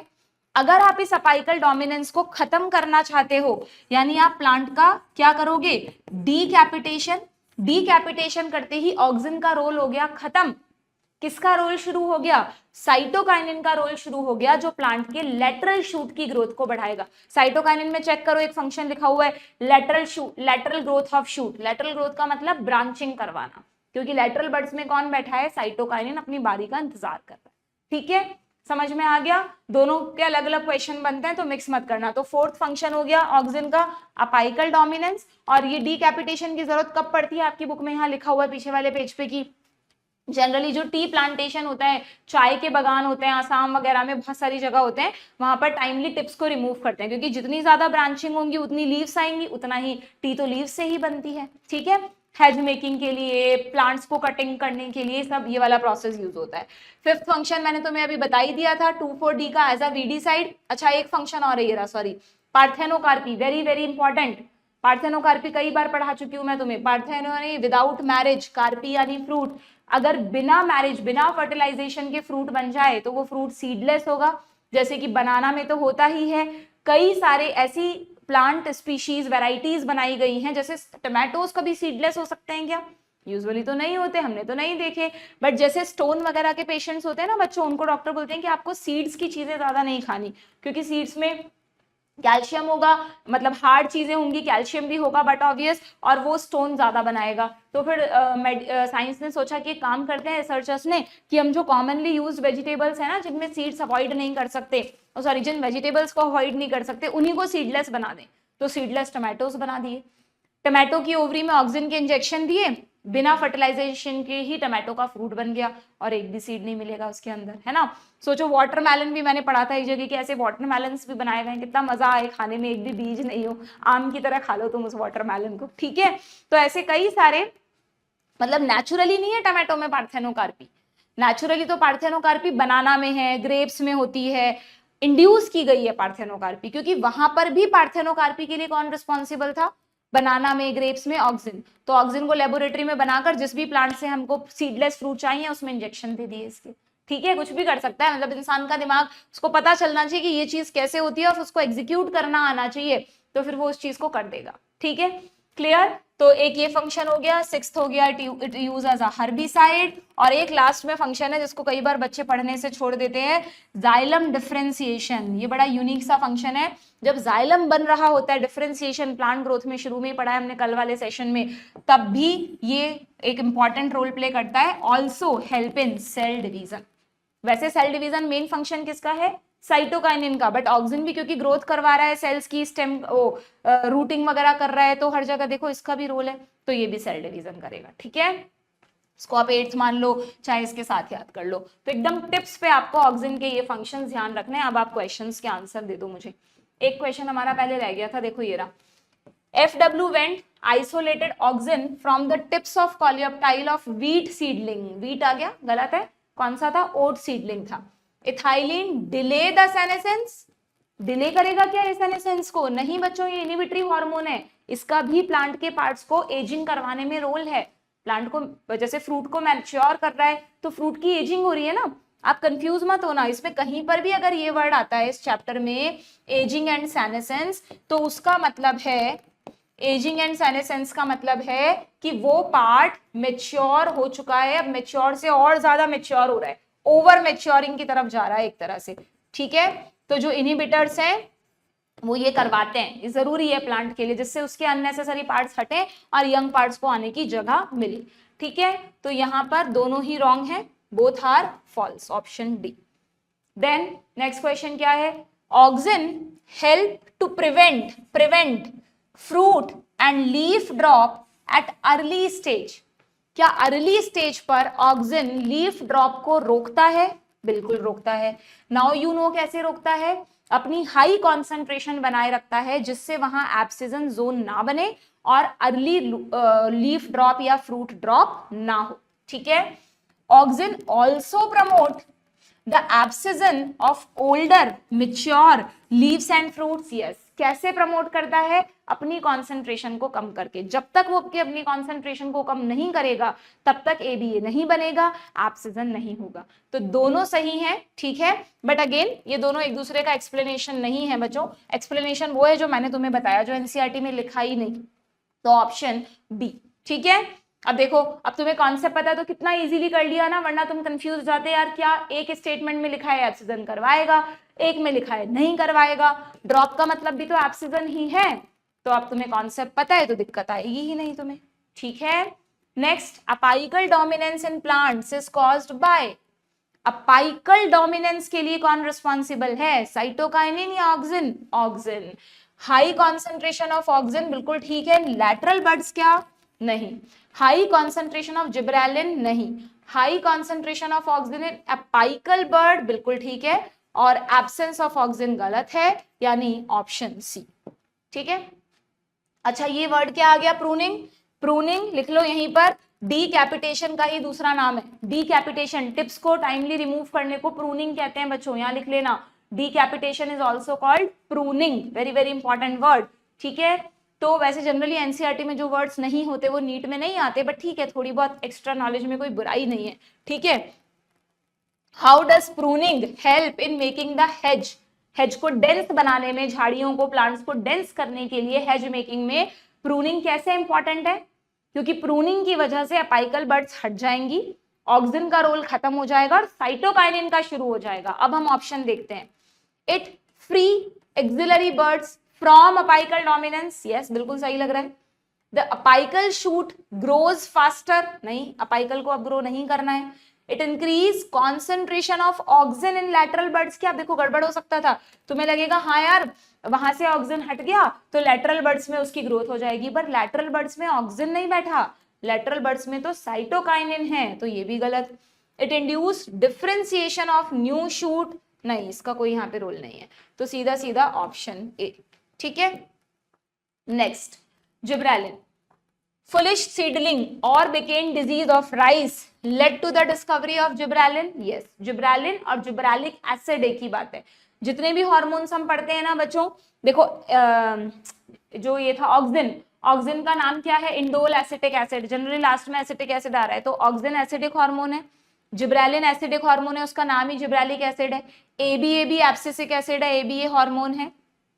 इथाइलिन गैसियस हार्मोन है, और बचा कौन? साइटोकाइनिन, ठीक है। साइटोकाइनिन काइनेटिन का डेरिवेटिव है ना, मतलब सॉरी प्यूरिन का डेरिवेटिव है, वो भी एसिडिक है, यानी plant hormones are mainly acidic hormones, ठीक है। डन। इथाइलिन तुम देख लेना, इथाइलिन एसिडिक है, मतलब गैसियस तो है, उसका नेचर क्या होता है वो तुम केमिस्ट्री में पढ़ते होंगे, वो मुझे ध्यान नहीं आ रहा अभी, ठीक है। Then GA3 was one of the first gibberellin to be discovered। अब यहाँ पे भी एक कंफ्यूजन होता है, एक्चुअली ऐसा है ना कि ये ऑक्सिन के बारे में तो हमने पढ़ लिया, अब हम जिब्रेलिन पर आते हैं बच्चों। जिब्रेलिन में क्या है ना, जैसे मैंने कहा ना ऑक्सिन कई तरह के होते हैं, नेचुरल ऑक्सिन में IAA है, IBA है, सिंथेटिक हमने लेबोरेटरी में बनाए हैं। जिब्रेलिन्स जो हैं वो मैंने आपको बताया फंजाई में भी बनते हैं और प्लांट्स भी बनाते हैं, तो जिब्रेलिन्स को आइसोलेट किया गया फंजाई से भी और प्लांट से भी, और कई तरह के थोड़ा थोड़ा उनमें हल्का फुल्का केमिकल चेंज हो जाता है, तो कई तरह के जिब्रेलिन डिस्कवर हुए। तो जिब्रेलिन में उनका नाम कैसे रखा गया? GA1 GA2, जैसे जैसे डिस्कवर होते गए उनके आगे एक डिजिट लगाते गए, तो ऐसे करके हमारे पास more than 100 type of gibberellin अब तक हैं, ठीक है। तो अब हमें लगता है कि यार फिर तो GA1 फर्स्ट डिस्कवर्ड हुआ ना, एक्चुअली में क्या है, ये क्यों लिखा है यहाँ पर कि GA3 was one of the first gibberellin to be discovered, क्योंकि जो GA3 था ना बच्चों, आई डोंट नो व्हाई, लेकिन GA1 पर इतनी डीप रिसर्चेज नहीं हुई थी। जो डिटेल्ड रिसर्चेज हुई, इंटेंसिव रिसर्च हुई, वो GA3 पर हुई, और जितना भी जिब्रेलिन का फंक्शन, रोल, केमिकल नेचर समझ में आया वो GA3 से आया, इसलिए यहाँ पर ऐसा लिखा है। वैसे ये डिस्कवर नहीं लिखा होना चाहिए था, लिखा होना चाहिए था कि GA3 is the most intensively studied hormone, but क्योंकि वो मोस्ट इंटेंसिवली स्टडीड है तो कभी कभार ऐसा भी बोल देते हैं कि हाँ भाई GA3 को ही सबसे पहले डिस्कवर किया गया था, जबकि देखा जाए तो क्योंकि ये जो इनके नाम है लिखा है ना, वो इनकी डिस्कवरी के बेसिस पर दिए गए हैं, ठीक है। बट NCERT में लिखा है तो हमें यही याद रखना है कि yes GA3 was one of the first gibberellin to be discovered. यानी यहाँ पर both are correct statement, option D. ठीक है.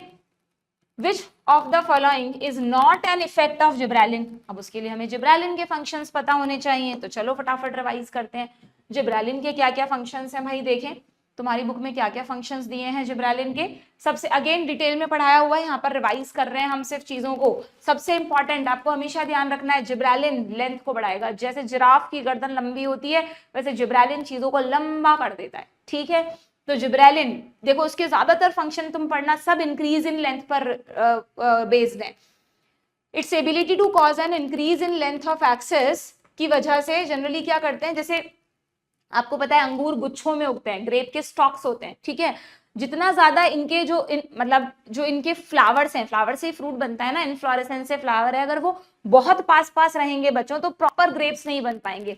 और थोड़ा सा अगर इनके स्टॉक्स की लेंथ बढ़ जाए, थोड़ी थोड़ी नोड्स दूर दूर हो जाएं, तो काफी सारे ग्रेप्स आ सकते हैं. तो ये देखा गया है कि अगर हम ग्रेप के स्टॉक्स पर नेचुरली तो वो बनाते ही हैं, अगर हम उस पर थोड़ा जिब्रालिन स्प्रे कर दें तो ग्रेप स्टॉक्स की लेंथ बढ़ जाती है और लेंथ बढ़ने से प्रोडक्शन भी बढ़ जाता है. यही तो चाहिए फायदे फाइनेंशियल बेनिफिट के लिए. ठीक है, तो ग्रेप स्टॉक्स की लेंथ कौन बढ़ाएगा, जिब्रालिन. दूसरा, जिब्रालिन मैंने आपको कहा जो फ्रूट्स थोड़े इलोंगेटेड हैं, जैसे एप्पल हो गया, पियर हो गया, इनको इलोंगेट करके इनकी शेप को इंप्रूव करता है. ठीक है, सिंपल सा फंक्शन है ये, कोई उससे रिलेटेड नहीं है. एस्थेटिक अपीयरेंस, हमने शुरू से एप्पल और पियर इलोंगेटेड देखे हैं तो वो हमें अच्छी वैरायटी के लगते हैं, तो सिंपली वो इलोंगेशन के लिए कौन सा हार्मोन रिस्पॉन्सिबल है, जिब्रालिन. अगर किसी को अपने एप्पल की वैरायटी में और इलोंगेशन करना है तो थोड़ा एक्स्ट्रा जिब्रालिन स्प्रे कर दे.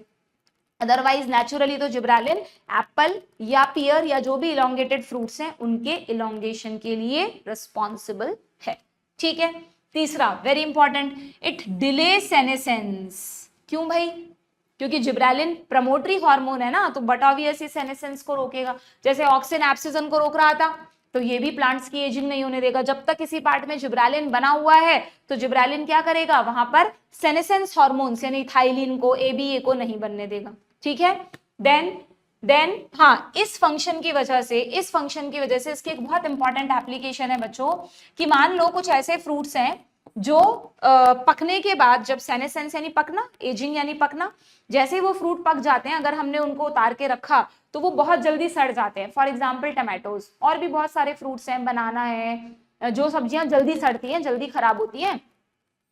तो अगर वो जल्दी खराब हो जाएंगी तो हमें उन्हें फटाफट निकालना पड़ेगा, हम उन्हें स्टोर नहीं कर सकते. हालांकि आजकल तो बहुत सारे आर्टिफिशियल तरीके हैं चीजों को कम टेम्परेचर पर रखना एंड केमिकल्स वगैरह, जिनसे आप उन्हें स्टोर कर सकते हो. बट ये एक नेचुरल तरीका है. क्या कि अगर आपको किसी फ्रूट का मार्केट पीरियड बढ़ाना है, आप चाहते हैं कि वो फ्रूट धीरे धीरे हमें मिलता रहे और उसकी मार्केट में सप्लाई करते रहें, तो हम क्या चाहेंगे कि वो फ्रूट जिस भी ट्री या प्लांट पे लगा हुआ है वहां पर जल्दी मेच्योर ना हो, आराम से सेनेसेंस हो, आराम से मेच्योर हो, धीरे धीरे पकता रहे, हम थोड़े बहुत ले लें और मार्केट में सेल कर दें, फिर पक जाए ले लें, मार्केट में सेल कर दें. तो हम क्या चाहते हैं, हम चाहते हैं कि उसका सेनेसेंस, उसकी राइपनिंग थोड़ा डिले हो जाए. तो वहां पर किसका स्प्रे करना पड़ेगा, जिब्रालिन का. तो सिंपल सा क्वेश्चन अगर आता है कि फ्रूट्स का मार्केट पीरियड एक्सटेंड करने के लिए विच हार्मोन इज यूज, देखो मिक्स मत कर देना बच्चों. अगर तुमसे पूछे फ्रूट्स की राइपनिंग जल्दी करवानी है, किसी वेजिटेबल या फ्रूट की ज्यादा डिमांड है मार्केट में, कोई बीमारी आ गई, उसमें कोई फ्रूट चाहिए, आजकल आप देखते हो जो बीमारी जो सीजन उसके अकॉर्डिंग हर चीज हमेशा अवेलेबल हो जाती है, क्योंकि अब हमें इतनी सारी नॉलेज है इन हार्मोन्स की कि हमने सारे हार्मोन्स लेबोरेटरी में बनाए रखे हैं, जिस अकॉर्डिंग जिसकी नीड होती है उस हार्मोन का स्प्रे कर देते हैं और वैसा ही प्रोडक्ट बना लेते हैं. ठीक है, अब उनके हार्म्स हैं या क्या है पता नहीं, हालांकि हार्मोन्स को लेबोरेटरी में बना रहे हैं तो वो कोई जहरीले केमिकल्स नहीं है, कोई पॉइजन नहीं है, कोई टॉक्सिन्स नहीं है जो हमारी बॉडी पर इफेक्ट डालेंगे, बट ऑब्वियस लेबोरेटरी में बनी है तो बात अलग है. बट ये आप ऐसा मत समझना कि मैम फिर तो ये बहुत बेकार चीज है, हार्मोन ही तो है, लेबोरेटरी में बनाया है, तो अगर आप उसको स्प्रे कर रहे हो थोड़ा बहुत अपने फायदे के लिए तो इतना नुकसानदायक नहीं है. हाँ, वो जो पेस्टिसाइड्स होते हैं है ना, वो सब बहुत नुकसानदायक होते हैं, अलग अलग तरह के केमिकल्स होते हैं, वो नहीं डालने चाहिए, वो सीधा हेल्थ पर इफेक्ट डालेंगे. ठीक है, ओके. तो फ्रूट्स का मार्केट पीरियड कौन सा हार्मोन बढ़ाएगा? जिब्रेलिक एसिड, ध्यान रखना है आपको, ठीक। Fourth, very very important, malting process पता है क्या आपको? माल्टिंग प्रोसेस यूज होता है बच्चों ब्रूइंग इंडस्ट्री में। अब ये मत कहना मैम हमें ब्रूइंग का मतलब नहीं पता। ब्रूइंग इंडस्ट्री मैंने आपको कई बार बताया, अल्कोहल इंडस्ट्री को कहते हैं। जो बेकर्स यीस्ट है ना, सैकेरोमाइसिस सेरेविसी, जो बेकिंग इंडस्ट्री में यूज होता है, फर्मेंटेशन करवाता है, वही ब्रूअर्स यीस्ट भी है। 12th में माइक्रोब्स वाले चैप्टर में दे रखा है। तो ब्रूअर्स यीस्ट, ब्रूइंग यानी अल्कोहल। तो अल्कोहल इंडस्ट्री में जब मैंने आपको फर्मेंटेशन पढ़ाया था इससे पहले वाले चैप्टर में, तब बताया था ना कि जो सीरियल्स, माल्टेड सीरियल्स होते हैं, सीरियल्स यानी गेहूं जौ वगैरह, नहीं से तो शराब बनती है, तो इनको कंटेनर्स में रखकर और उसमें यीस्ट के स्पोर डाल देते हैं, उस प्रोसेस को ही माल्टिंग प्रोसेस कहते हैं, ठीक है।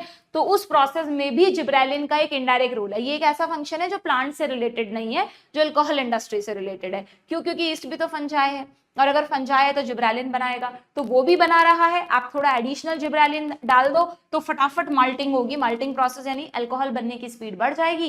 तो ब्रूइंग इंडस्ट्री में भी इसका एक बेनिफिट है, ठीक है। ये थोड़ा एक एडिशनल फंक्शन हो गया। देन मैंने आपको कहा जितने भी लंबे वाले स्टेम्स हैं, not only sugar cane, bamboo, है ना, जहां पर हमको जितनी हाइट बढ़ेगी उतना ही बेनिफिट होगा फाइनेंशियली, वहां पर भी जिब्रेलिन का स्प्रे करते हैं। इसमें एक एग्जांपल दिया है कि अगर आप शुगर केन्स की क्रॉप पर जिब्रेलिन को स्प्रे कर दोगे तो 20 टन पर एकड़ तक प्रोडक्शन बढ़ जाएगा। और क्या चाहिए किसान को, ठीक है। तो जिब्रेलिन का स्प्रे शुगर केन की इसको बढ़ाएगा। देन यहां पर थोड़ा सा बच्चों को कंफ्यूजन होता है। ये देखो, ये फंक्शन थोड़ा अलग है बच्चों। इसमें है ना कॉनिफर्स, याद है क्या तुम्हें? ये सब तो हम पढ़ रहे थे एंजियोस्पर्म्स की बात, फ्लावरिंग प्लांट्स की बात। अब हम थोड़ी सी जिम्नोस्पर्म की बात कर रहे हैं। कॉनिफर्स यानी जिम्नोस्पर्म। जिम्नोस्पर्म्स में क्या करते हैं हम कि अगर हम जुवेनाइल यानी यंग, अगर कॉनिफर अभी यंग स्टेज में है, यानी उसमें अभी वो नहीं बने, कोन्स नहीं बने। आप याद करो प्लांट किंगडम, वहां पे जिम्नोस्पर्म्स का रिप्रोडक्शन बढ़ाया था मैंने तुम्हें कि कॉनिफर्स में कोन्स बनते हैं, मेल कोन, फीमेल कोन, फिर उनमें अंदर स्पोर्स बनते हैं, फिर गैमीट्स बनते हैं, फिर फर्टिलाइजेशन होता है, वो सारा process.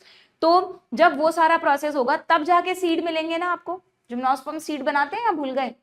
Gymnosperm naked seeds, fruit नहीं बनाते, सीड तो बनाते हैं। तो जिम्नोस्पर्म भी सीड बनाते हैं। और जिम्नोस्पर्म में जो सीड है वो कब बनेगा? जब उसमें रिप्रोडक्टिव मैच्योरिटी आएगी, कोन्स बनेंगे। और कोन्स जब बनेंगे तब जाके ही, मतलब कोन्स बनेंगे, सीड बनेंगे, तब जाके हमको फायदा होगा, क्योंकि उसका और कोई प्रोडक्ट तो है नहीं। तो देखना, जिब्रेलिन को अगर हम यंग कॉनिफर्स पर स्प्रे कर दें तो वो यंग कॉनिफर्स में मैच्योरिटी फास्टन हो जाएगी, हैसन्स द मैच्योरिटी। ये मुझे थोड़ा कॉन्ट्राडिक्टरी फंक्शन लगता है कि एक जगह तो ये मैच्योरिटी को डिले कर रहा था, किसमें? एंजियोस्पर्म्स में। यूजुअली सारे एंजियोस्पर्म में ये मैच्योरिटी को डिले करता है, सेनेसेंस को, बट जिम्नोस्पर्म में ये मैच्योरिटी को हैसन कर रहा है, हैसन यानी फास्टन कर रहा है, जल्दी से ला रहा है, जल्दी जल्दी मैच्योर करवा रहा है उसको कि फटाफट कोन बनाओ, फटाफट रिप्रोडक्शन के इवेंट शुरू करो और फटाफट सीड्स बना के दो। बट है contradictory, but you have to remember, क्योंकि एनसीईआरटी में दिया है, ठीक है। 6 के 6 फंक्शन समझ आ गए। Then 7th function very very important, detail में मैंने सीरीज में पढ़ाया, बोल्टिंग। बोल्टिंग वर्ड को सिंपल एक वर्ड से याद रखो, इंटरनोड इलॉन्गेशन। कुछ प्लांट्स ऐसे होते हैं बच्चों, जब उनमें फ्लावरिंग होने वाली होती है, मैं तुम्हें इसका लॉजिक समझाती हूँ। एनसीईआरटी में ऐसी है कि एक लाइन डाल दी, लॉजिक कुछ दिया नहीं। जैसे बीट, कैबेज वगैरह होते हैं ना, इनमें पता है क्या होता है? बीट रूट के जो पत्ते होते हैं वो कई जगह काम आते हैं, ठीक है। तो अब जैसे अगर इनमें फ्लावरिंग हो जाएगी, समझ रहे हो, पहले तो वेजिटेटिव स्टेज है प्लांट की, रूट स्टेम लीफ बना, फिर फ्लावरिंग होगी और फिर सीड बनेंगे। अब नॉर्मली बीट और कैबेज में हम कभी इसका फ्रूट थोड़ा ना खाते हैं, कैबेज में भी हमारे पत्ते काम आते हैं, बीट में भी इसका स्टेम खाते हैं हम, रूट खाते हैं, बीट रूट सॉरी, ठीक है, पत्ते भी अलग अलग जगह काम आते हैं। तो बीट, कैबेज और इस तरह के कई सारे दूसरे प्लांट्स जिनमें रोजेट, रोजेट का मतलब पत्ते एकदम गुच्छे में होते हैं, कैबेज में जैसे होते हैं, उनको रोजेट हैबिट वाले प्लांट्स बोलते हैं। ये आदत है ना, एक बार पढ़ लिया तो समझाने की, कोई बात नहीं, समझ लो।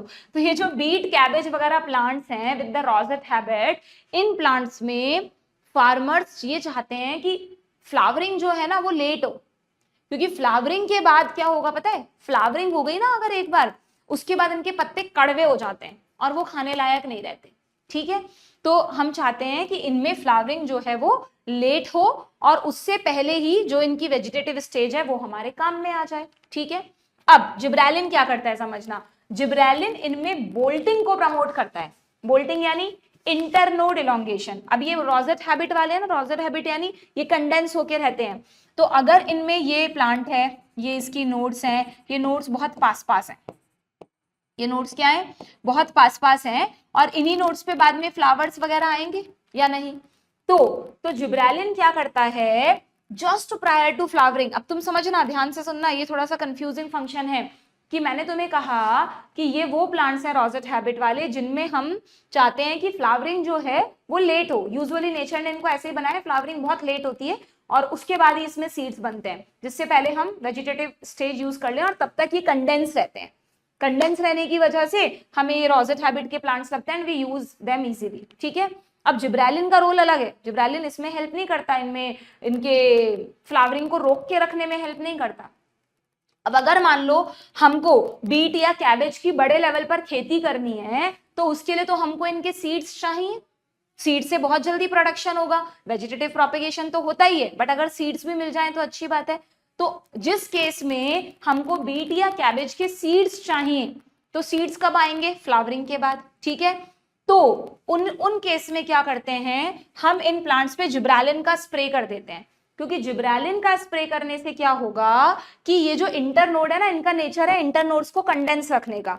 अगर जिब्रेलिन का स्प्रे आपने कर दिया तो इंटरनोड इलोंगेट हो जाएगी, यानी दो नोड के बीच का स्पेस इंटरनोड होता है, यानी जिब्रेलिन का स्प्रे करने के बाद कुछ ऐसी कंडीशन हो जाएगी, ठीक है, ऐसी कंडीशन हो जाएगी बोल्टिंग, जिसको आप बोल्टिंग कह रहे हैं। इससे क्या फायदा होगा, सुनना, फ्लावरिंग से पहले पहले अगर आपने जिब्रेलिन का स्प्रे कर दिया और इंटरनोड इलोंगेट कर गई तो अब इंटरनोड्स दूर दूर हो गई और इनको बहुत अच्छे से ब्रांचिंग करने का मौका मिलेगा, नई ब्रांचेस आएंगी, नए फ्लावर्स आएंगे और खूब सारे सीड्स मिलेंगे जिन्हें आप आगे के लिए यूज कर सकते हो। यानी जिब्रेल मतलब ये मैंने आपको दो तीन चीजें एक साथ समझाई है कि बोल्टिंग का मतलब है किसी रोजेट हैबिट वाले प्लांट में जहां यूजुअली इंटरनोड्स पास पास रहती हैं। रीजन मैंने तुम्हें बता दिया कि इंटरनोड्स को पास पास इसलिए रखा जाता है कि इनमें बहुत लेट फ्लावरिंग हो, लेट सीड बनाए, क्योंकि उसके बाद इनके वेजिटेटिव पार्ट कड़वे हो जाएंगे और वो खाने लायक नहीं रहेंगे, तो यूजुअली इनमें लेट फ्लावरिंग होती है। बट अगर कहीं पर आपको इनके सीड्स चाहिए तो वहां पर आप उसकी वेजिटेटिव स्टेज से आपको कोई मतलब नहीं है, आप क्या करोगे, जिब्रेलिन का स्प्रे करोगे, इनकी इंटरनोड्स को इलोंगेट करवा दोगे जिससे इनमें फ्लावरिंग हो, क्योंकि प्रायर टू फ्लावरिंग आपने स्प्रे कर दिया। अब जब इनमें फ्लावरिंग हो तो वो फ्लावर्स क्या करें, उन फ्लावर्स से सीड बने और उन सीड्स को हम कहीं पर भी यूज कर सके, ठीक है। ये पर्पज है बोल्टिंग का कि ज्यादा से ज्यादा फ्लावर्स बनवाना जिससे ज्यादा से ज्यादा सीड्स हमें मिले, बट बोल्टिंग का अल्टीमेट मीनिंग है इंटरनोड इलोंगेशन, ठीक है, डन।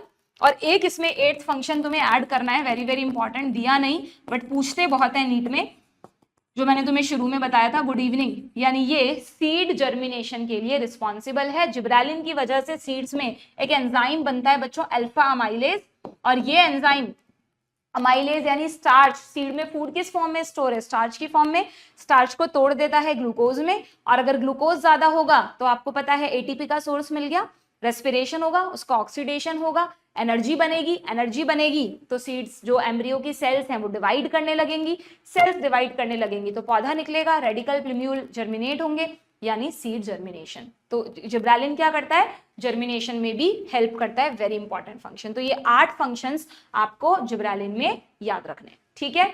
अब तुम इससे रिलेटेड क्वेश्चन इजीली कर सकते हो, ठीक है। बोल्टिंग में अगर अभी भी कंफ्यूजन है तो प्लीज एक बार सीरीज में जाकर लेक्चर देख लेना, तुम्हें क्लियर हो जाएगा। Not an effect of gibberellin, increase the length है, इंड्यूस डॉर्मेंसी, डॉर्मेंसी कहां से आ गया, मिल गया इसका हमें, delay senescence of fruits, yes, angiosperm में सेनेसेंस को डिले करता है, increase the length of sugar cane stem, ये सारे जिब्रेलिन के ही फंक्शंस हैं। Fruit can be left on the tree longer, देखो अब अगेन क्वेश्चन है, फ्रूट्स, अभी हम एंजियोस्पर्म पे इफेक्ट की बात कर रहे हैं, फ्रूट्स को अगर हमें ट्री पर छोड़ना है, हम चाहते हैं इसका मार्केट पीरियड बढ़े, धीरे धीरे राइपेंड हो, ये है ना, इसका मार्केट पीरियड बढ़ाने के लिए, तो ये किसका फंक्शन है बच्चों, ये फंक्शन है पहले तो जीए का। अब जीए एक ही ऑप्शन में दिया है तो ठीक है, डिले सेनेसेंस बाय जीए। अगर कंफ्यूजिंग बनाना होता है इस क्वेश्चन को तो एक ऑप्शन ये भी दे सकते थे, हैसन द मैच्योरिटी बाय जीए, तो हैसन द मैच्योरिटी जिम्नोस्पर्म में करता है, एंजियोस्पर्म में मैच्योरिटी को डिले करता है, ठीक है, डन। इंटरनोडल इलोंगेशन अगर आपको करवाना है जस्ट प्रायर टू फ्लावरिंग, जैसे शुगर बीट में, कैबेज में, रोजेट हैबिट के प्लांट्स में, तो आप कौन सा हार्मोन यूज करोगे, जिब्रेलिन यूज करोगे, और ये क्या कहलाता है, this is called bolting. Purpose क्या है इंटरनोड दूर हो जाए, अच्छे से फ्लावरिंग हो और हमें ज्यादा से ज्यादा सीड्स मिले। ठीक है, देन ये हुए आपके जिब्रेलिन के क्वेश्चंस। अब आते हैं हम बच्चों साइटोकाइनिन पर। क्या क्वेश्चन है देखना, एसर्शन में लिखा है in plants kinetin is found naturally. मैंने तुम्हें अभी कहा था कि साइटोकाइनिन की खोज एज अ साइटोकाइनिन नहीं हुई थी बल्कि एज अ काइनेटिन हुई थी। सबसे पहली बात तो आपको ये याद रखनी है। ठीक है, काइनेटिन जो कि बट ऑब्वियस प्यूरिन यानी एडेनिन का डेरिवेटिव है, ये काइनेटिन प्लांट्स में नहीं मिला था। ये काइनेटिन कहाँ मिला था देख रहे हो, ये काइनेटिन मिला था, हैरिंग एक फिश है, इस फिश के भी स्पर्म के डीएनए पे कोई रिसर्च हो रही थी, तो इस फिश के स्पर्म के डीएनए को जब ऑटोक्लेव कर रहे थे, आई don't know for what purpose, तो वहां पर एक हमें केमिकल मिला, मतलब साइंटिस्ट को केमिकल मिला जिसको उन्होंने नाम दिया काइनेटिन, क्योंकि ये काइनेटिन यानी डिवीजन के लिए रिस्पॉन्सिबल है, सेल डिवीजन के लिए रिस्पॉन्सिबल है। ठीक है, फिर बाद में काइनेटिन मतलब एक्चुअली तुम इसको ऐसे समझो कि ये वो केमिकल नहीं है जो प्लांट्स में है। काइनेटिन एक एडेनिन डेरिवेटिव है जो फिश, हैरिंग फिश के स्पर्म के डीएनए के ऑटोक्लेविंग से मिला था। ठीक है, बट ऑब्वियसली ये प्लांट्स में तो नहीं होगा, कहां से होगा, ये प्लांट का केमिकल थोड़ा ना, हमें हैरिंग फिश के स्पर्म के डीएनए से मिला है। बट इसका जो एक्शन था, इसका जो केमिकल नेचर था, बिल्कुल वैसा ही हार्मोन प्लांट्स में भी मिला। तो प्लांट्स में जब ये मिला, या साइंटिस्ट के दिमाग में आया कि यार ये जो इस तरह के सब्सटेंस होते हैं ना, जो इस तरह की एक्टिविटी करते हैं, सेल डिवीजन को प्रमोट करते हैं, क्या ये प्लांट्स में भी हैं? तो प्लांट्स में जब इनकी रिसर्च हुई तो सबसे पहले जियामेज, मक्का का साइंटिफिक नाम है जियामेज, उससे एक सब्सटेंस आइसोलेट किया और उसका नाम रख दिया जियाटिन। कॉर्न, कॉर्न यानी मक्का, कर्नल यानी उसके दाने, वही है ना, कॉर्न यानी मेज, एक ही बात है। और मेज का साइंटिफिक नेम आपको पता है जियामेज, तो आप इजीली जियाटिन याद रख सकते हो, जियाटिन याद रख सकते हो। ठीक है, एंड साथ में कोकोनट मिल्क, कोकोनट मिल्क में भी तो डिवीजन की इमेंस पावर होती है, आपको पता है, उसके अंदर एंडोस्पर्म होता है, लिक्विड एंडोस्पर्म, सेलुलर एंडोस्पर्म, वहां पे सब जगह ये सारी चीजें प्रेजेंट होती है। तो कोकोनट मिल्क से भी ऐसा सब्सटेंस मिला और कॉर्न, मेज से भी ऐसा सब्सटेंस मिला, उसका नाम रखा गया जियाटिन। ठीक है, और तब भी नाम साइटोकाइनिन नहीं पड़ा था, फिर बाद में और रिसर्च हुई और रिसर्च हुई, और लगभग सभी प्लांट्स में इस तरह के सेल डिवीजन को प्रमोट करने वाला सब्सटेंस मिला जिसका केमिकल नेचर जियाटिन जैसा था, काइनेटिन जैसा था।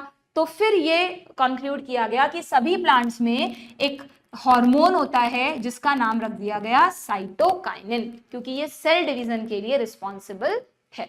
सिंपल। ठीक है, इसके सिर्फ 4 या 5 फंक्शंस ही आपकी बुक में दे रखे हैं। कौन कौन से? सबसे पहला, नेचुरल साइटोकाइनिन्स आर सिंथेसाइज्ड, कहां मिलेंगे आपको? जहां पे भी रैपिड सेल डिवीजन हो रहा है, जैसे एपेक्स में, सारे मेरिस्टम्स में मिलेंगे, शूट बर्ड्स में मिलेंगे, यंग फ्रूट्स में मिलेंगे, बता चुकी हूं मैं आपको। दूसरा, यस वेरी इंपॉर्टेंट, ध्यान रखना बच्चों कि जहां पर भी प्लांट में हरापन लाना है, नई नई पत्तियां बनानी है, क्लोरोप्लास्ट बनाना है खूब सारा, वहां पर भी साइटोकाइनिन का होना जरूरी है, क्योंकि ये न्यू लीव्स बनवाता है और क्लोरोप्लास्ट का फॉर्मेशन भी करता है। अगर लीव्स पीली पड़ रही हैं, इसका मतलब हो सकता है उसमें एक कारण, बहुत सारे कारण होते हैं, एक कारण ये है कि उसमें क्लोरोप्लास्ट कम है। क्लोरोप्लास्ट क्यों कम है? हो सकता है वहां साइटोकाइनिन की डेफिशिएंसी हो गई हो। ठीक है, देन ये तो मैं आपको बता ही चुकी हूँ, लैटरल शूट ग्रोथ, ये वही है जब अपाइकल डोमिनेंस खत्म हुआ था, वही वाला फंक्शन है।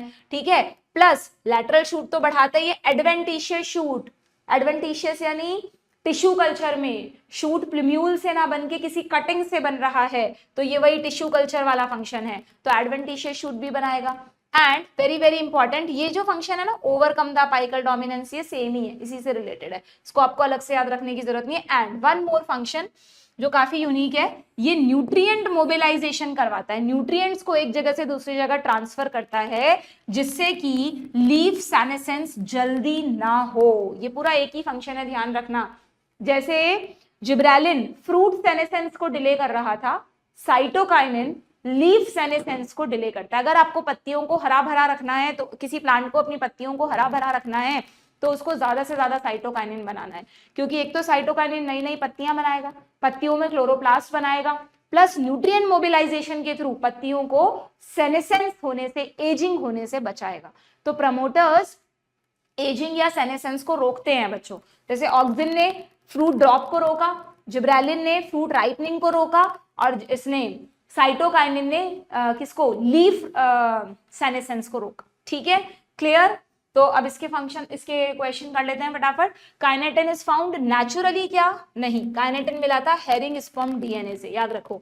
साइटोकाइनिन ब्रेक करता है सीड एंड बड डोरमेंसी को, ऐसा कुछ हमने एनसीईआरटी में नहीं पढ़ा। डोरमेंसी को तोड़ना यानी सीड को सोते हुए जगाना, वो काम जिब्रेलिन और इथाइलिन का है। गुड इवनिंग, इसका नहीं है, तो दोनों ही यहां पर फॉल्स है, ठीक है, done. Then which is false? अच्छा, अब इथाइलिन के फंक्शंस आ गए। इथाइलिन के भी यहाँ पर बहुत सारे फंक्शंस हैं, क्विकली रिवाइज कर लेते हैं वरना फिर बहुत लंबा सेशन हो जाएगा बच्चों। इथाइलिन क्या करता है देखना।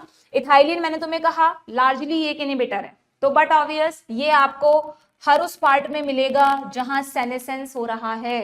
कई बार हम भूल जाते हैं, हमें लगता है सेनेसेंस एब्सिजन के लिए भी ये रिस्पॉन्सिबल है, बट डू रिमेंबर इथाइलिन भी सेनेसेंस के लिए रिस्पॉन्सिबल है, ठीक है। तो इथाइलिन तो मिलेगा ही मिलेगा सेनेसेंट पार्ट्स में आपको।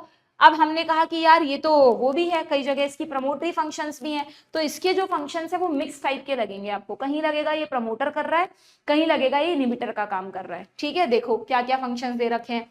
सबसे पहली बात, ये इसका एक है ना ट्रिपल इफेक्ट है, इसको ट्रिपल इफेक्ट बोलते हैं, मैंने पढ़ा रखा है वहां पे लेक्चर में। किस पर ट्रिपल इफेक्ट है? डाइकॉट सीडलिंग्स पर। जब डाइकॉट में सीड से नया प्लांट निकलता है, डाइकॉट सीडलिंग, तो डाइकॉट सीडलिंग में ये 3 इफेक्ट्स एक साथ डालता है। क्या कि जो सीड से ये प्लूम्यूल से पौधा निकला, तो पहले तो ये उसकी थोड़ी हॉरिजॉन्टल ग्रोथ करवाता है, हॉरिजॉन्टल ग्रोथ करवाता है, एकदम से सीधा ऊपर नहीं निकाल देता। सीधा ऊपर निकल जाता, जरा सा भी कोई हवा का झोंका या कुछ भी आता तो वो गिर सकता था। पहले थोड़ा उसको सपोर्ट देने के लिए हॉरिजॉन्टल ग्रोथ करवाता है, लिख रहा है, of the seedling. Swelling of the axis, अब ये जो एक्सिस वाला पार्ट है इसको थोड़ा सा मोटा बनाता है, समझ रहे हो कि वो थोड़ा स्ट्रेंथ दे रहा है उसको।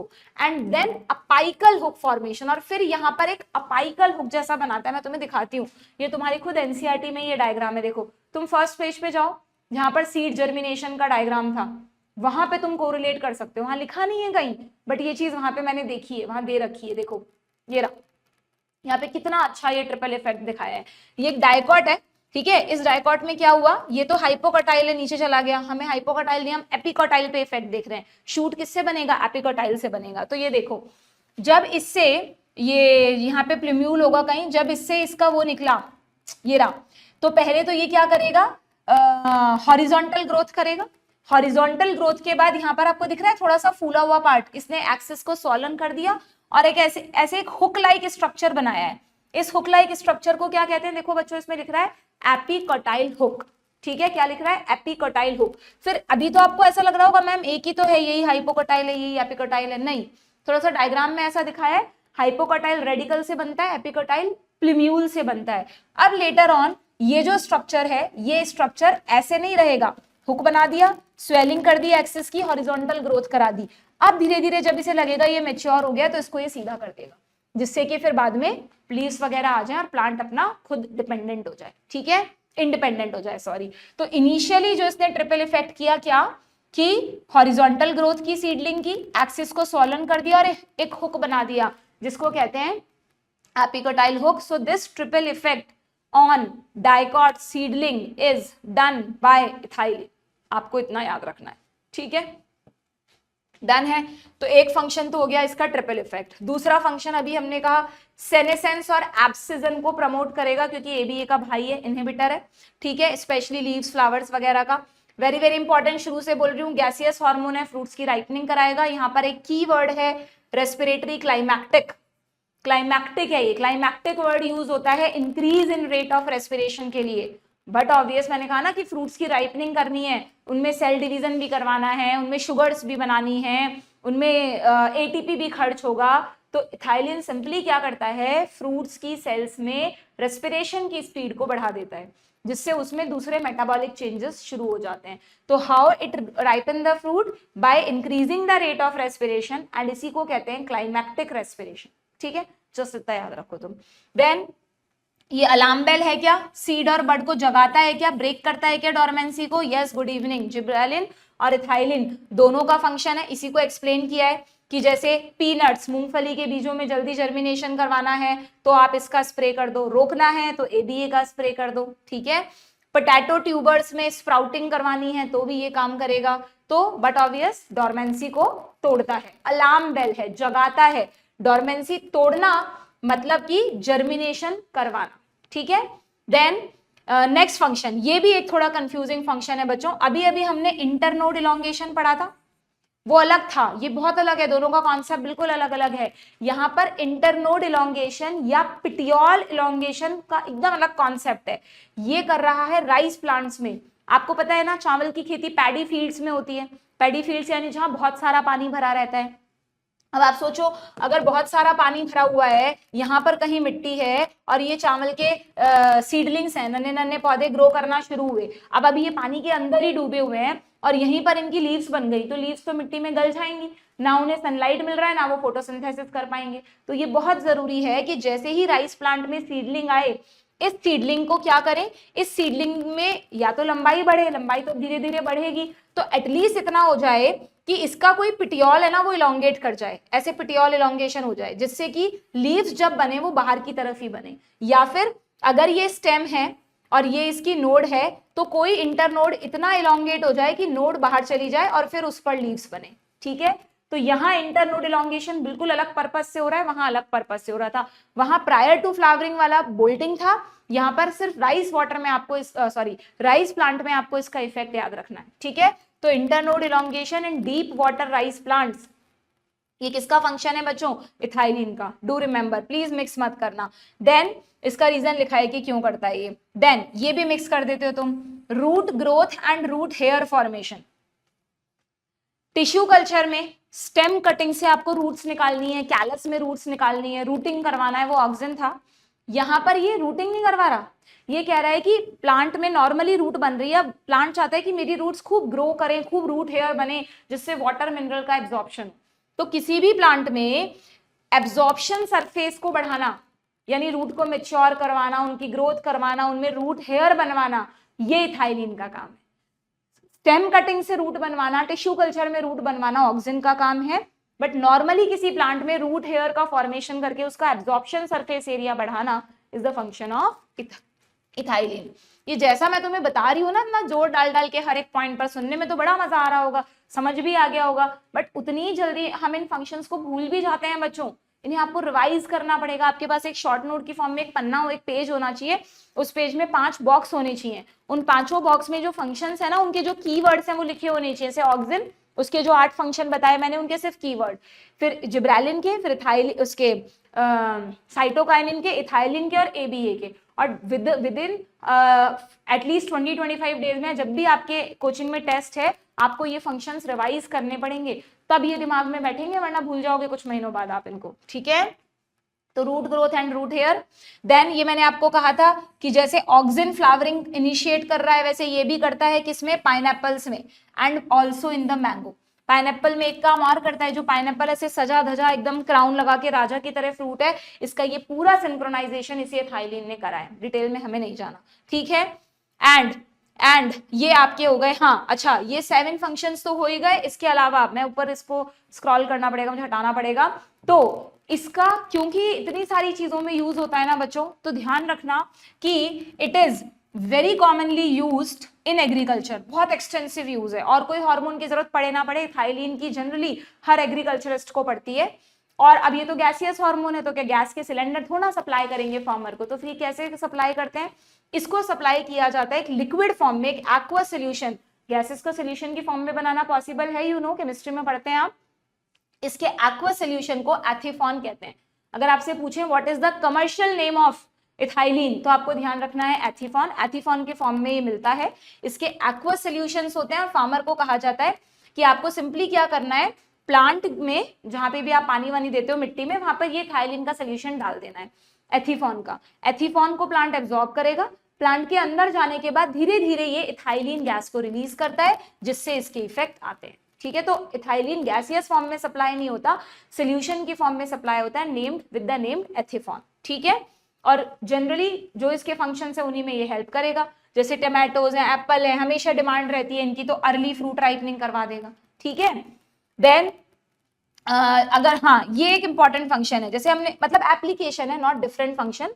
अभी हमने ऊपर कहा था ना ये एब्सिजन भी करवाता है, तो ध्यान रखना कुछ प्लांट्स ऐसे होते हैं बच्चों, जैसे कॉटन, चेरी और वॉलनट।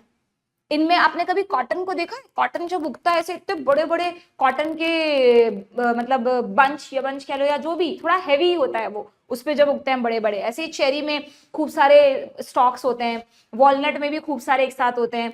और ये जो है ना, जब तक ये गिरेंगे नहीं, हटेंगे नहीं, तब तक नए प्लांट्स सॉरी नए फ्लावर्स नहीं आ पाते, नए फ्रूट नहीं बन पाते। तो कॉटन, चेरी, वॉलनट इनके प्रोडक्शन के दौरान क्या करते हैं, जब हमें लगता है, फार्मर को लगता है यार ट्री पे या प्लांट पे बहुत सारा चेरी उग गया, बहुत सारे वॉलनट उग गए हैं, राइपेंड भी हो गए हैं, अब इनको थोड़ा जल्दी गिराओ। प्लांट तो नेचुरली धीरे धीरे इथाइलिन बनाएगा, ABA बनाएगा, फिर एब्सिजन करवाएगा, तो फार्मर क्या करते हैं, एथिफॉन डाल देते हैं। तो क्या होगा, इथाइलिन फटाफट जाएगा, फटाफट राइपनिंग कराएगा और उनका एब्सिजन करवा देगा, और फिर नए फ्लावर्स को उगने का, नए फ्रूट्स बनाने का टाइम मिल जाएगा। तो इसको कहते हैं थिनिंग, इस प्रोसेस को कहते हैं थिनिंग, प्लांट का भार कम करना जिससे नई चीजें उग सके। टू क्रिएट, थिनिंग का मतलब लिख लो, to create room for new flowers and fruits. ठीक है, तो ये इसका एब्सिजन की ही एप्लीकेशन है ना। और क्योंकि ये फ्लावरिंग भी करवा रहा था ना, मैंगो पाइनएप्पल में हमने पढ़ा था, ऐसे कुकुम्बर्स में भी ये फ्लावरिंग करवाता है। और ये बहुत अच्छी बात है कि ये फीमेल फ्लावर्स को इंड्यूस करता है। इफ यू रिमेंबर, मैंने तुम्हें बताया था कुकुम्बर एक मोनोशियस प्लांट है। कुकुम्बर्स जो not only cucumber, C for castor, C for cucumber और C फॉर कोकोनट, ये तीनों और एक मेज, ये चारों प्लांट्स बच्चों मोनोशियस हैं। मोनोशियस का मतलब इनमें मेल और फीमेल एक ही प्लांट पर है, मोनोशियस यानी एक ही फॉर्म, लेकिन मेल फ्लावर और फीमेल फ्लावर अलग अलग है। फ्लावर यूनिसेक्सुअल है, फ्लावर कैसा है, यूनिसेक्सुअल है, लेकिन प्लांट कैसा है, मोनोशियस। इस कंडीशन का मतलब समझते हो ना, एक ही प्लांट पर मेल फीमेल फ्लावर हैं, बट फ्लावर बाइसेक्सुअल नहीं है, फ्लावर यूनिसेक्सुअल है। तो तुम बताओ प्रोडक्शन कब ज्यादा मिलेगा? क्या कोई मेल फ्लावर फ्रूट बनाता है? फ्रूट तो फीमेल फ्लावर ही बनाएगा जिसके पास ओवरी है। मेल फ्लावर का काम तो सिर्फ पॉलन्स प्रोवाइड करना है, इसको या दूसरे प्लांट को। तो हम क्या चाहेंगे कि ऐसे प्लांट्स जो कि मोनोशियस विद यूनिसेक्सुअल फ्लावर हैं, अगर बाइसेक्सुअल फ्लावर होते तब तो कोई मैटर ही नहीं करता, क्योंकि मोनोशियस विद यूनिसेक्सुअल फ्लावर हैं, उनमें फीमेल फ्लावर्स को ही तो हम ज्यादा चाहेंगे for production, for yield, increasing in the yield. तो वहां पर एथिफॉन का यूज करते हैं, क्योंकि ये फीमेल फ्लावर्स की ग्रोथ को ज्यादा प्रमोट करता है, स्पेशली इन कुकुम्बर्स जो कि सैलेड्स में कॉमनली खाए जाते हैं। ठीक है, डन, समझ में आ गया आपको इथाइलिन के सारे फंक्शन? तो 7 फंक्शंस तो ये हो गए, और ये पूरा एग्रीकल्चर में इसकी एप्लीकेशन है, जो उन्हीं का एक तरह से एक्सप्लेनेशन है, ध्यान रहेगा आपको। तो इथाइलिन पर क्या क्वेश्चन है हमारे पास, देखना, which of the statement is false? False बताना है हमको भाई, देखते हैं। Ethylene promote leaf senescence, ethylene leaf senescence को प्रमोट करेगा?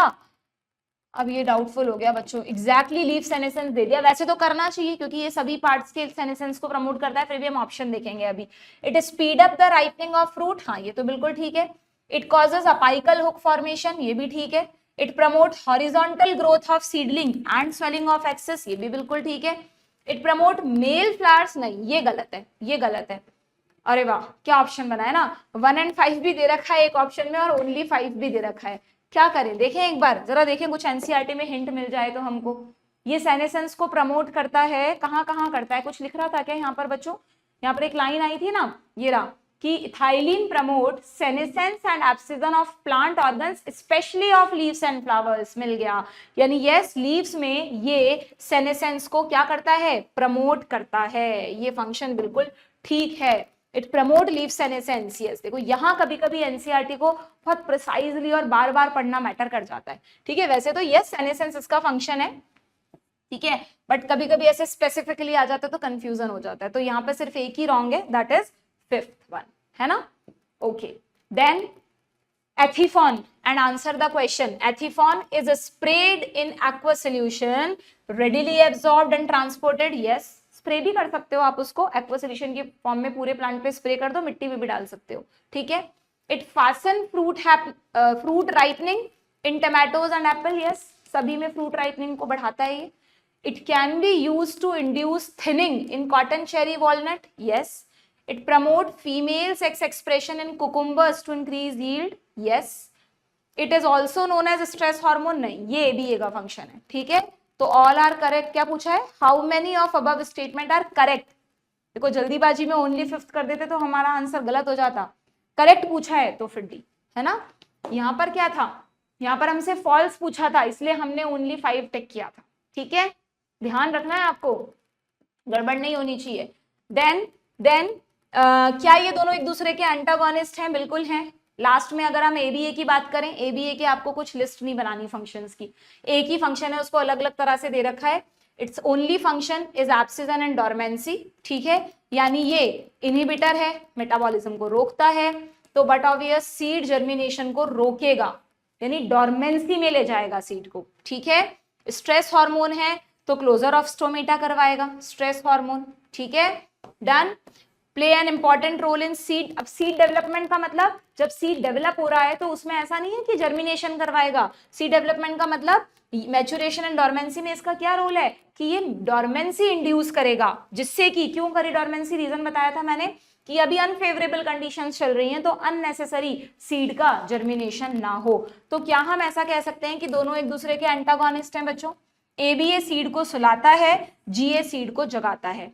एबीए क्या करता है? सीड को सुलाता है, जबकि जीए सीड को अलार्म है यानी जगाता है। तो यस दे आर एंटा। ऐसे कोई भी दो फंक्शन जिसमें हार्मोन एक दूसरे के कॉन्ट्राडिक्टरी एक्ट कर रहे हैं तो वो कहलाएंगे एंटागोनिस्ट, और ऐसे कोई भी दो फंक्शन जहां हार्मोन सेम एक्शन इंड्यूस कर रहे हैं तो उसको कहते हैं बच्चों सिनर्जिस्टिक। ये रहा सिनर्जिस्टिक।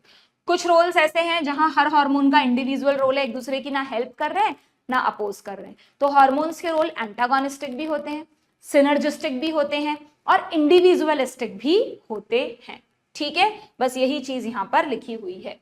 तो देखना ABA is antagonistic to GA, yes. थोड़ा सा सेशन लंबा हो गया but will end this chapter. ABA help seed to withstand desiccation, yes, and other factors unfavourable for growth, बिल्कुल ठीक है, ठीक है। तो both statement are correct, D, done. Match the column, चलो अब कॉमन क्वेश्चंस आ गए, क्या क्या है मैच द कॉलम में? ऑक्सिन, अब बताओ, अब देखते हैं अब होगा असली टेस्ट तो कि सारे फंक्शन एक साथ याद हैं क्या? ऑक्सिन, साइटोकाइनिन, साइटोकाइनिन लीव्स को हरा भरा रखता है, याद रखो, सेल डिवीजन करता है, लीव्स को हरा भरा रखता है। जिब्रेलिन, जिब्रेलिन ये रहा, अमाइलेज सीड जर्मिनेशन में कैसे हेल्प कर रहा था इसीलिए ऐड करवाया, पूछते हैं नीट में। इथाइलिन ये रहा, एब्सिसिक एसिड ये रहा। तो A का 3 B का 1, A का 3 B का 1, दो ऑप्शन में, C का 5, D से देखना पड़ेगा, D 4 एंड E 2, E का 2, यस ये रहा ऑप्शन A, ठीक है। अगेन मैच द कॉलम, हाँ ये आ गया देखो केमिकल नेचर। जियाटिन, जियाटिन किसका नाम है? जिया में साइटोकाइनिन का, तो this one. ABA stress hormone, IBA auxin है, सिंथेटिक या नेचुरल? आई वाले इंडिया, आई वाले नेचुरल है, ठीक है, Na और 2,4-D सिंथेटिक है। तो A का 3 B का 1, A का 3 B का 1, C का 2 ये रहा, and D 4 option B, last तक मैच करवा रहे हैं, ठीक है। Then given below are the functions of different hormones, आपको क्या बताना है? करेक्ट बताना है, ठीक है भाई। साइटो, अब आपका पूरा कॉमन टेस्ट हो रहा है कि आपको सारे फंक्शंस याद हैं कि नहीं। साइटोकाइनिन सप्रेस करता है क्लोरोफिल सिंथेसिस को, नहीं ये लीव्स को हरा भरा करता है। ऑक्सिन कंट्रोल करता है अपाइकल डोमिनेंस को, बिल्कुल। जिब्रेलिन प्रमोट करता है फ्रूट के इलोंगेशन को, बिल्कुल। जिराफ जी लंबा इलोंगेशन। एब्सिसिक एसिड एनेबल करता है सीड को टू विदस्टैंड डेसिकेशन, सूखे से बचने के लिए, बिल्कुल। तो यहां पर करेक्ट पूछा है हमसे B, C and D only, यानी ऑप्शन D, ठीक है।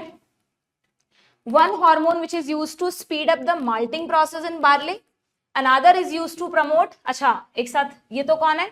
माल्टिंग प्रोसेस के लिए gibberellin, GA gibberellic acid. Promote flowering इन पाइनएप्पल, अब पाइनएप्पल हमने ऑक्सिन भी पढ़ा था और इथाइलिन भी पढ़ा था, देख लेंगे कौन सा सही मैच कर रहा है। And third delay of leaf senescence, तो ये साइटोकाइनिन, तो ये दोनों तो पक्के हैं, पहला वाला जिब्रेलिन होना चाहिए, लास्ट वाला साइटोकाइनिन होना चाहिए, तो ये सही लग रहा है मुझे। ऐसा कोई और ऑप्शन तो नहीं है जिसमें शुरू में जिब्रेलिन और लास्ट में साइटोकाइनिन लिखा हो, नहीं, तो इसलिए ये, ठीक है। तो हमें कंफ्यूजन है बट इन्होंने ऑप्शन हमें ऐसा दिया ही नहीं, ठीक है, डन। देन अगेन ऑक्सिन को किससे मैच करें? ऑक्सिन को किससे मैच करें? ये रहा, कैसे डिस्कवरी हुई थी इसकी? जिब्रेलिन की कहाँ हुई थी?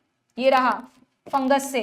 Cytokinin callus, ethylene orange. यहाँ पे टिश्यू कल्चर जब कर रहे थे तो कैलस में सेल डिवीजन एक्टिविटी बढ़ गई थी साइटोकाइनिन की वजह से। A third B fourth, A third B fourth, ठीक है, ऑप्शन ए।